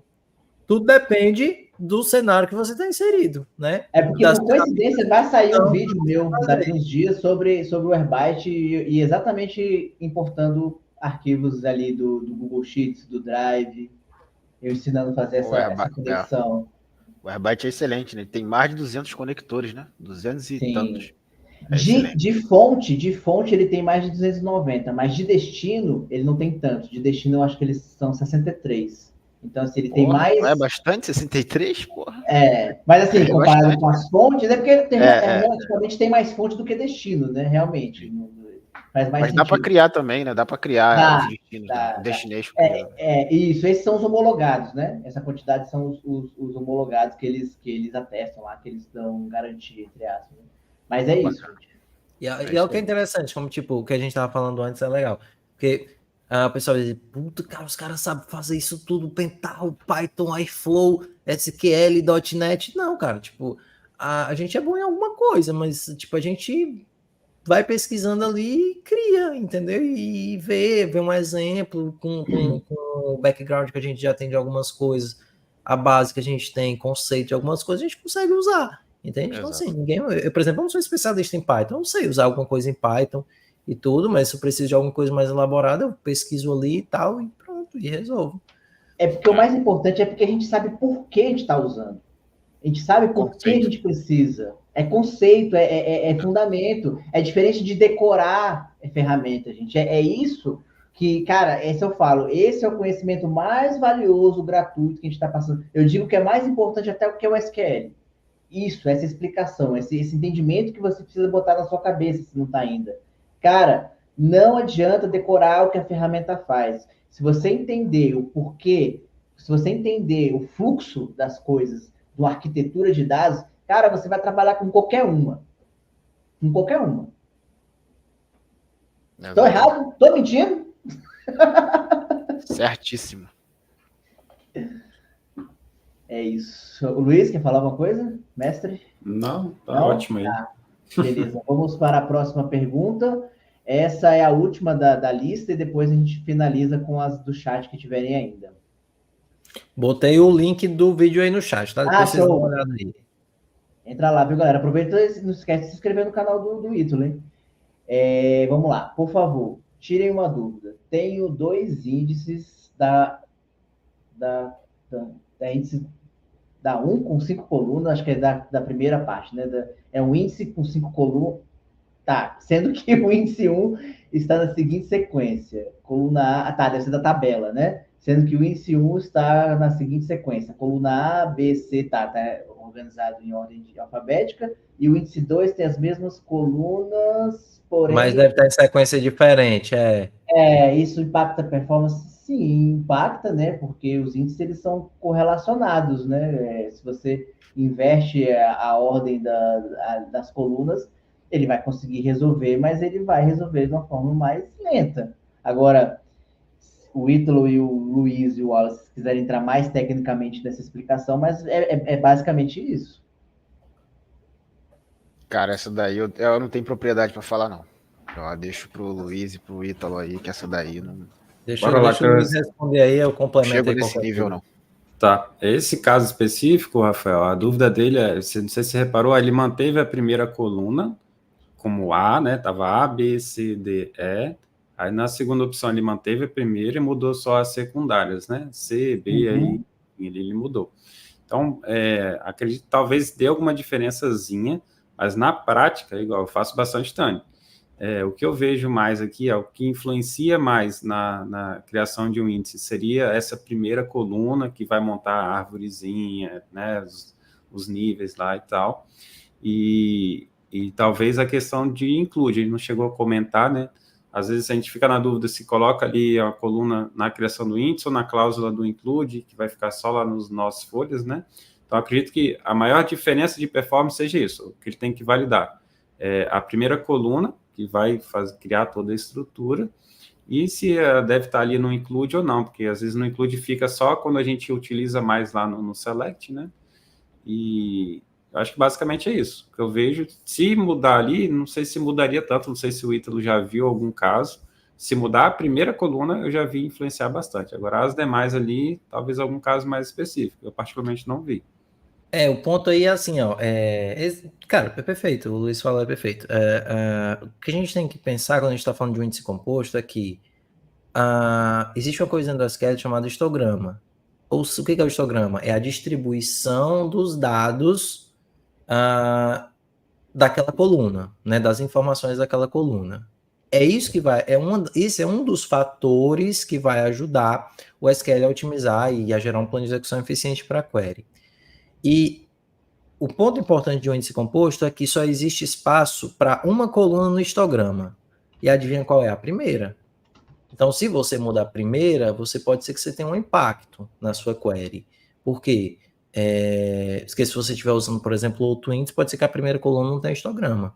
tá? E aí é um problema. O SQL vai tentar, tipo, meio que adivinhar ali as informações que você tem e pronto. E o SQL não é tão bom assim adivinhar. Esse é um ponto. Outra coisa que eu ia falar é que, por exemplo, se você está criando um índice e esses índices têm a mesma coluna, não sei se vale a pena manter esses dois índices, né? A dica é o quê? Como a primeira coluna é o histograma, é a única coluna que vai para o histograma, tenta colocar a primeira coluna como sendo a coluna mais seletiva possível, né?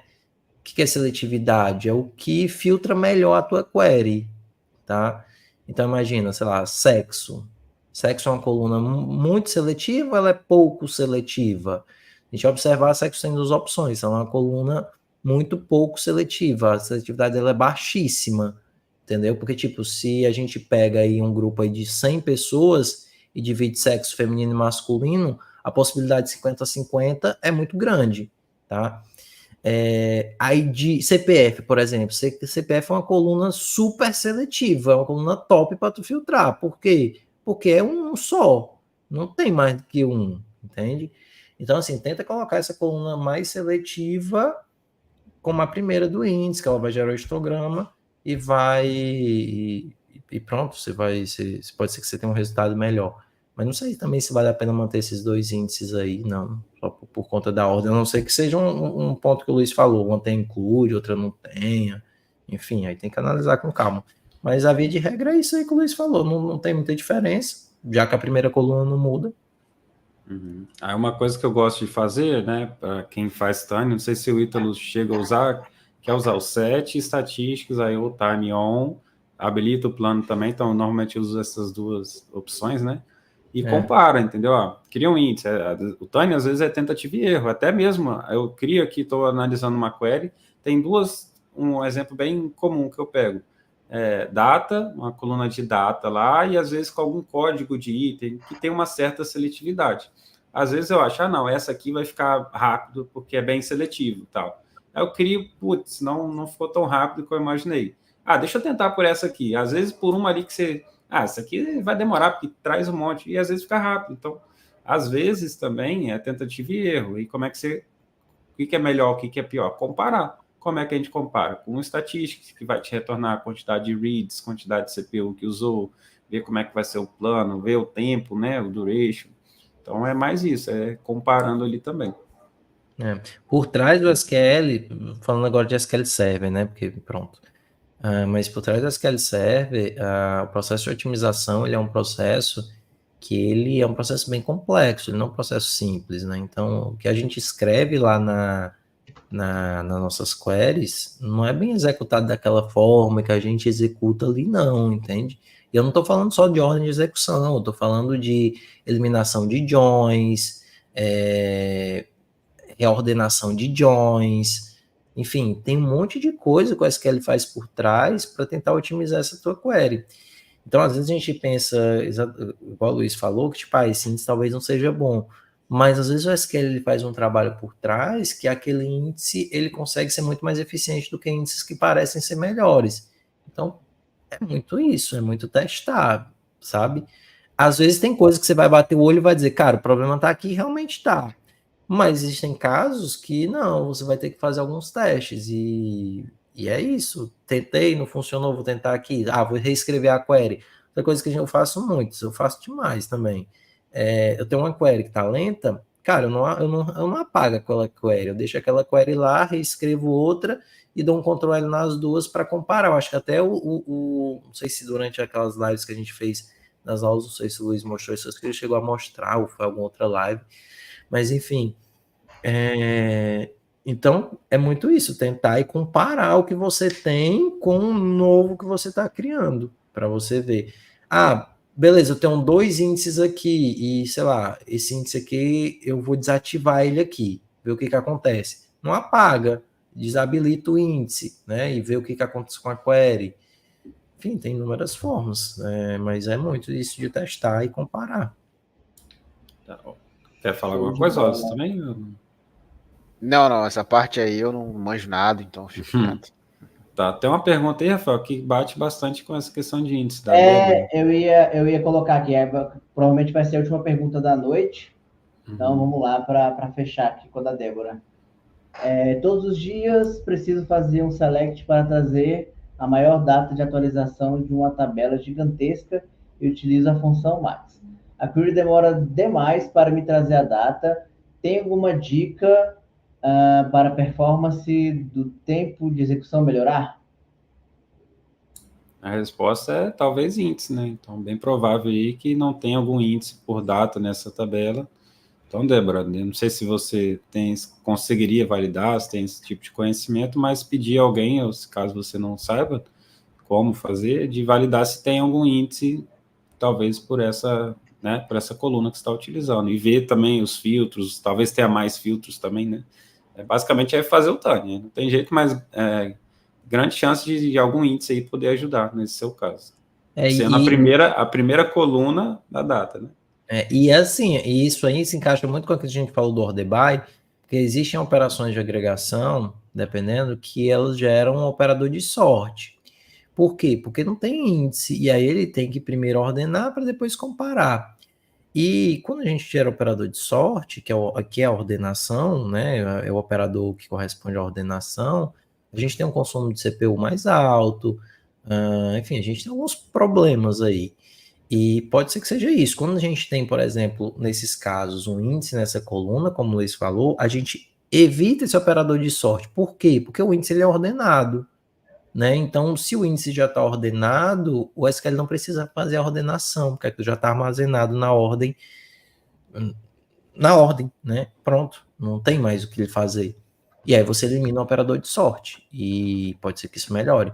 Mas é muito avaliar o cenário, ver os índices, ver como é que está o filtro da tabela, se tá o filtro está bem feito, se tem relacionamento com outras tabelas, enfim. Alguns cenários, mas eu iria na mesma do Luiz aí. Olha o índice, olha se tem índice, confere os filtros, se estão tudo belezinha, se não tem como filtrar melhor, ou qualquer coisa assim. E pronto, mas eu ia nessa. Galera, mais uma. Perdão, Alisson, pode falar. Um ponto aqui que eu acho engraçado, assim, só um comentário mesmo. Quando eu vejo esse termo, assim, tabela gigantesca, né, eu fico imaginando algo. Depois que a gente trabalha com Big Data, eu fico imaginando algo realmente bilhões de linhas, né? Perto dos trilhões. E aí eu vejo a galera falar às vezes, tabela gigantesca com 1 milhão de linhas, né? Então, esse termo aí, gigantesca, né, depende também do cenário, né? Tudo depende do referencial. Depende do referencial. Já diria físicos. É engraçado. E uma coisa, né, que, por exemplo, trabalhando com Big Data, tabelas de bilhões de linhas, né, uma das coisas que a gente fazia, eu fazia max em tabelas e era instantâneo. Né? Então, como que acontece lá no mundo de Big Data, né? É muito comum a gente usar partições. Né? Então, por exemplo, as tabelas elas vêm particionadas por mês, dia e ano. Então, por exemplo, quando eu faço um filtro dando um max na última partição, por exemplo, na partição do mês atual, de março, né, é instantâneo. Né? Então, aquela tabela gigantesca ela é quebrada em tabelas menores, e quando eu faço o filtro, ela é específica e é instantânea. Por acaso, tabela... mas também particiona. Mas eu acho que não é muito comum, né? Assim, pelo menos eu não vejo a galera utilizar tanto. Assim, não sei. Depende do volume, depende do volume. Se o volume for muito grande, por exemplo, data por ano, particionar por ano, se for uma tabela histórica assim grande, cara, tu ganha muito em performance. Entendi. Porque é exatamente isso. Tu vai dividir essa tabela que é gigantesca em tabelas menores e, putz, cara, é muito mais rápido. Sim. Em Big Data isso é obrigatório, né? Big Data é... Então, sim. Só esse comentário extra aí. Eu ia complementar exatamente do que o Wallace falou, que eu também mexo com Big Data, com Databricks, etc., que é uma coisa que dá um boom muito grande na mente da gente, né? A primeira vez que eu vi Avro, que eu vi Parquet, que eu vi Ponto Delta, eu falei, caraca, que viagem, como isso aqui é dividido, repartido em colunas, aí gera um monte de arquivo, e que tem a ver com a quantidade de core que você tem, de processamento, e assim, você começa assim, porque você está acostumado ao quê? Quando você mexe mais com, não pensando em questão de volume, mas com questão de certas tecnologias, você está acostumado a ver tabela, sempre tabela relacional, sempre estruturado, então você começa a ver muita coisa semi-estruturada e não estruturada, você dá um choque no começo. Você fica assim, mas como é que eu vou fazer isso? Como é que eu vou mexer nisso, né? Se, tipo, não tem como abrir, vamos dizer assim, né? Não tem como abrir o arquivo. Então, é muito doido quando você entra em certas coisas específicas, mas você vê depois que não é nada de outro mundo, é só uma forma diferente de se trabalhar e de se utilizar, né, os dados. No final das contas, como a gente falou antes, é o meio que o fim é a entrega de valor e resolução de problemas. Isso. O Alisson. Vamos fechar com a do Alisson, né? Que já são 9h51. O Alisson colocou aqui que fazer Tânia é difícil. Não, cara, não é difícil, assim, é muito prática, tipo, tudo é prática, né? Existem umas queries que são bem mais difíceis de fazer Tânia. De fato, existem queries que só são feitas Tânia pelo Fabiano Amorim e o pessoal, assim, que tá assim no nível dele. Mas, no geral, cara, não é tão difícil assim, não. É muito prático, assim. Às vezes você não precisa nem saber tudo, só precisa saber escrever query, que tipo, às vezes você pega uma query, você reescreve a query e aquela query já melhora ali, ó, 80%, 70%. A maioria dos tuning que eu faço é reescrevendo query. Às vezes eu nem preciso criar índice, entende? Por exemplo, eu peguei um processo que demorava 2 horas. Ele agora executa em 10 minutos. Só reescrevendo query, entende? Então, assim, se você saber escrever query, eu acho que é o principal ponto para você fazer tuning. Porque depois você começa a escrever query, beleza. Reescrever a query não resolveu. Aí, beleza, a gente vai partir para o índice, a gente vai partir para outras coisas. Por muito tempo eu não entendi o que foi um índice no SQL Server. Eu passei anos e anos para entender o que era um índice, como que o índice funcionava, não entrava na minha cabeça. Beleza, e quando que eu crio um índice? Então é melhor eu criar um índice para toda a coluna, porque se eu criar um índice para toda a coluna, top, minha query voa. Então, assim, muito tempo eu apanhei com essa história de índice e tal. Aí o pessoal sempre dava exemplo, cara, vê os vídeos, lembra do dicionário e tal. Eu disse, beleza, eu entendo de dicionário, entendi, mas como que eu encaixo isso na minha vida? Passei muito tempo. E eu otimizava queries sem entender muito de índice, só reescrevendo query. Entende? Mas quando você depois começa a entender mesmo como que funciona, você consegue fazer trabalhos ainda melhores, né? O que vocês podem dar de dica aí para o Alisson, que ele perguntou, ele quer saber de dica de como estudar Tânia. Eu acho que o Luiz e o Ítalo, né, são os mais indicados aí para explicar essa parte aí de como ele pode estudar sem estar no trampo, né? Exatamente. Deixa eu comentar. O que eu faria hoje, né, se eu estivesse começando? Cara, de Seu Rezende, Fabiano Amorim, tipo, você conhecer, obviamente, igual o Ítalo falou, reescrita. Você não vai aprender ali, você pode até aprender, mas quando você pegar mesmo para resolver, só praticando, né? Não tem jeito. Mas você tem que saber onde, estudando, antes de atuar mesmo num caso real, né? Se você conseguir ali, assistir lives, ver dicas, toma cuidado, não usa a função não é. Se você começar a pegar algumas coisinhas, tentar praticar, obviamente você não vai conseguir reproduzir da forma mais correta, mas tentar entender onde você poderia encontrar possíveis problemas, né? Entender para que é um índice, quando que eu vou criar um índice, vou criar índice para tudo? Não, então, os fundamentos do tuning, né? Isso independe ali, mas realmente você vai aprender mais, né? Conseguir evoluir praticando, mas como você não tem ali um caso, né? Ter algo pessoal, reforçar essa questão dos fundamentos, ler um livro, pega um livro de performance, eu tenho um monte aqui para ler, mas não consigo parar, né? Treinamento e tal. Então, é basicamente isso. Criando ali a base, para quando você chegar, bater de cara numa query, falar, tá, onde eu começo? Então, acredito que você assistindo, vendo post, vendo live, tem várias lives de seu também, com o Fabiano lá, de performance. Então, os caras dão muitas dicas para te dar um caminho, mas aí você vai ter que trilhar o seu próprio caminho, né? Mas já tendo isso em mente. Acho que é basicamente isso. Assim, eu acho que pequenas ações podem gerar grandes resultados quando a gente está falando de performance. Então, assim, você não precisa ser um especialista, mas 3 coisas. Simples, que você vai aprender demais, e não são coisas difíceis. Pergunta simples, por que é melhor usar o Union ao invés do Union All? Cara, tem muita query que usa um Union e não poderia usar o Union All. Por que eu evito order by? A gente já falou aqui do order by, né? Por que é bom evitar o order by? Por que eu devo evitar, por exemplo, de usar funções nas minhas cláusulas, no meu where? Né? Enfim, independente da função. Por quê? Então, cara, se tu pegar essas 3 perguntas, você já tem várias respostas que vão resolver muitos problemas de Tânia. Porque, assim, não sei o Luiz, mas quando eu pego uma query que alguém diz, Ítalo, me ajuda, essa query tá lenta pra caramba. Primeira coisa que eu olho, tem um order by? Remove o order by. É preciso order by? Não, então remove. Tem o filtro, tá sendo feito, tem função? Tem, remove. Vamos tratar isso aqui para a gente não colocar essa função aqui. Essa query tem mais de uma query? Tem union? Vamos tentar pôr union all. Será que precisa realmente desse union aqui? E aí você vai vendo, são pequenos detalhes que vão te responder muita coisa. Por exemplo, por que eu não uso order by? Por que eu não uso... o mesmo motivo que eu não uso order by é o mesmo motivo que a gente evita usar funções na cláusula where, porque é a operação linha a linha. E aí a gente já explicou aqui que a operação linha a linha é ruim, porque, enfim, vai ter que analisar linha a linha e não é bom para SQL, né? É chato, o SQL não gosta, ele não gosta de fazer esse tipo de trabalho. Então ele demora, consome CPU e por aí vai.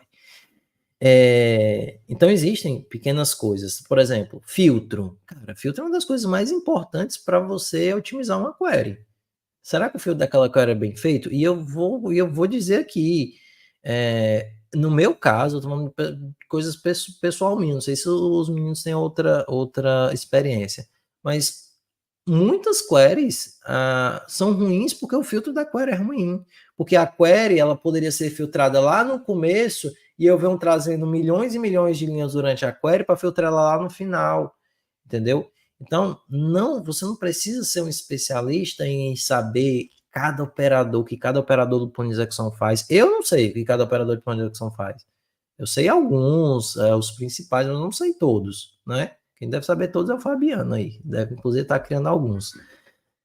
Mas eu não sei todos, entende? Então, você não precisa saber disso, tá? Outra coisa importante. Por que eu não devo criar um índice em todas as colunas da minha tabela? Porque, tipo, como eu falei, eu já tive essa dúvida. Entende? Então, beleza, esse índice é bom. E eu crio um índice para cada coluna e tá resolvido. Minha query voa. E não voa. Por quê? Entende? Tem um vídeo, eu acho que eu vi no YouTube, eu acho que é do Fabrício, que ele explica muito bem. Eu fiz uma vez um vídeo sobre índice cluster, mas nunca fiz sobre índice não cluster, mas tem um vídeo do Fabrício que ele fala sobre índice cluster, índice não cluster. Eu acho que isso está no YouTube. Eu vou pesquisar e ver se eu acho. E, cara, entender por quê, né? Qual que é a diferença de um índice cluster para um índice não cluster? Né? Como que funciona mais ou menos esses índices? Você não precisa ser especialista, mas se você souber o conceito aí, cara, você vai conseguir resolver bastante coisa, entende? Resolver bastante coisa mesmo. Porque é o que eu falei, você fazer tiny query não é difícil. Existem queries que são mais difíceis de fazer tiny, mas no geral não é tão difícil assim. Desde que você entenda, desde que você saiba escrever queries, né? E você entenda o que pode acontecer para tu melhorar a tua query. Tipo o que nós falamos aqui, né? Então, filtra o quanto antes uma query, evita qualquer estrutura que vá fazer operação linha a linha, essas que a gente comentou, e usa o que o Luiz também falou do set statistic time IO para comparar. E é isso, cara. E aí o resto é prática. No dia a dia você pegar casos e testando, e até que vai chegar um momento que isso vai ficar muito natural. Você já vai fazer isso automático. Vão ter coisas que você vai pegar e vai dizer, eita, o problema provavelmente está aqui. Quer ver? Deixa eu comentar. E você vai ver que realmente está ali. Né? Mas vão ter outros casos que até quem tem muito tempo né? Vai, até quem se eu pegar uma query, vai demorar, porque são queries mais complexas, e aí não tem muito o que fazer. Mas é passo a passo. Acho que essas pequenas etapas ajudam muito. Show de bola, galera. É isso aí. Estamos encerrando aí com essa última pergunta. Agradeço aí a participação de todo mundo. A gente vai sempre estar tendo aí edições, né? Agora a próxima não tem data ainda, mas a gente vai avisando para vocês no LinkedIn, nos canais aí de publicação que a gente costuma utilizar. Agradeço demais aí a presença do Ítalo, do Luiz, do Wallace. É sempre bom estar aqui com vocês, conversando sobre SQL, sobre dados, sobre TI de forma geral. E é isso, galera. Se quiserem falar aí suas últimas palavras, fica meio forte, né? As palavras na live, né? As últimas palavras da live. E aí a gente vai ficando por aqui. Valeu, galera. Só para lembrar todo mundo que está aí, que não estava, sexta-feira, 20 horas, horário de Brasília, 23 horas, horário de Portugal. Lá no meu canal a gente vai ter um treinamento de Transaction SQL. Desde quem não sabe nada, até se você já tem algum conhecimento, lhe convido super a participar. Vai ser um evento bem legal mesmo. A gente vai abordar algumas coisas aí bem interessantes, gratuito. Você vai poder participar, interagir no chat. Vai ter bastante coisa legal lá. E eu tenho absoluta certeza que vocês não vão se arrepender. Vai ser algo bem interessante. Então, conto aí com a participação de vocês. O convite está feito. Espero que eu veja todos vocês por lá. Bom, então, também quero agradecer aqui ao Rafael, ao Ítalo, ao Luiz, a todos e todas presentes aqui no chat também, por ter ficado com a gente até agora. Só um comentário aí, Rafael. Eu deixei no chat aqui, privado, o link do blog lá do José, que ele tem bastante conteúdo de SQL, ele pediu para compartilhar Do Porto lá. SQL, né? É muito Isso, bom. Porto SQL. Sim. Muito Tá, bom. deixa eu colocar aqui Se no puder chat. botar no chat aí pra galera. Então, Claro, alô, José. claro. Quem gosta de fazer aquela leiturazinha assim no ônibus, no metrô, no avião, assim, que tá viajando, super interessante os artigos que ele posta lá. De vez ou outra conteúdo também. lá de SQL. E um último comentário em relação ao conteúdo gratuito, né? Eu sei que muita gente acha que às vezes a pessoa faz um evento gratuito com o intuito de vender no final, né? Até porque isso é uma prática muito comum de marketing, né? Mas, cara, tem muito conteúdo gratuito aí que é excelente, né? Não desmerecendo também a galera que faz isso para vender depois, até porque muitos conteúdos também que a galera vai na camada gratuita já é muito bom, né? Por exemplo, eu adquiro muito conhecimento assim, né? Só no gratuito. Então, eu já falei isso uma vez, vou falar de novo, vou ser até prolixo aqui. Mas, cara, não é porque é gratuito que é ruim, né? Tem muita coisa excelente que é gratuito. Então, pô, se puderem, assistam lá o sexta-feira, a live do Ítalo, porque com certeza é excelente. Tudo que ele faz ele não faz de qualquer jeito, é um cara que se preocupa com a qualidade. Então não é porque é gratuito que a galera é ruim ou então é para me vender no final, né? Então você tem que tirar isso da cabeça, né, cara? Se a pessoa quiser vender e você quiser comprar, ok, mas vai lá e assiste o gratuito, né? Porque às vezes a entrega é excelente. É isso, assim, tipo, nada contra quem vende, enfim, eu até tenho um curso e tal, mas normalmente eu nem anuncio, nem comercializo, assim. Algumas pessoas, acho que nem a participante da live fez. Eu particularmente, não sei se não é eu fiz, mas eu acho super interessante, mas normalmente eu nem divulgo tal. Quem sabe no futuro para começar a divulgar e tudo, até porque, cara, isso que a gente tá fazendo aqui dá trabalho, véio. Querendo ou não, dá trabalho. A gente passar aqui 2 horas e tal, conversando, eu acho muito legal, eu gosto de falar disso, mas, sim, é um tempo, né? Às vezes a gente faz vídeo no YouTube, o Luiz que escreve, cara, você tem que parar, você tem que pensar nas palavras que você vai escrever, porque é diferente, cara, tu tá trabalhando aqui no teu dia, tu tá ganhando um salário para fazer aquilo, entendeu? E tu tá ali na prática, quando tu vai passar esse conhecimento para outra pessoa, você tem que pensar antes o que você vai fazer, será que está claro, será que não está? E talvez seja melhor explicar aqui, Quem, por exemplo, faz vídeo, ainda tem que editar o vídeo. Cara, é uma trabalheira grande, velho. Eu edito o vídeo, eu faço a capa, eu faço tudo do vídeo que você faz, sou eu. Gravo, faz tudo. Acho que todo mundo é aqui assim, né? O Luiz que vai criar lá no blog, cara, ele tem que pensar no assunto, tem que elaborar, tem que fazer os scripts para botar lá, para ficar mais claro. Cara, é uma trabalheira grande, velho. Grande. Para um vídeo, ó. Eu dar um exemplo. Um vídeo meu demora o quê? 20 minutos, aí 15 minutos. Cara, eu demoro pelo menos 3 horas para fazer, 3 a 4 horas para fazer o vídeo todo, gravar, editar. E se eu for botar ainda para, tipo, renderizar, então é o dia todo. Cara, então eu trabalho. Então, assim, eu entendo quem vende curso e, tipo, eu compro. Eu tenho alguns cursos que eu já comprei e compraria de novo, entendeu? Mas tem muito conteúdo gratuito. Eu aprendi quase tudo que eu sei gratuito, entende? Dá mais trabalho? Dá, às vezes, porque quando você compra um curso, você tem ali o passo a passo, tem a metodologia, você segue aquele caminho certinho. Então, você tem ali uma direção. Quando não, você mesmo que faz o seu percurso. Então, você tem que procurar aqui, e aí não ficou muito claro, deixa eu procurar mais aqui, deixa eu ler isso aqui. Então, você vai fazendo isso. Mas tem, cara. Muita gente aprende, eu fui um desses.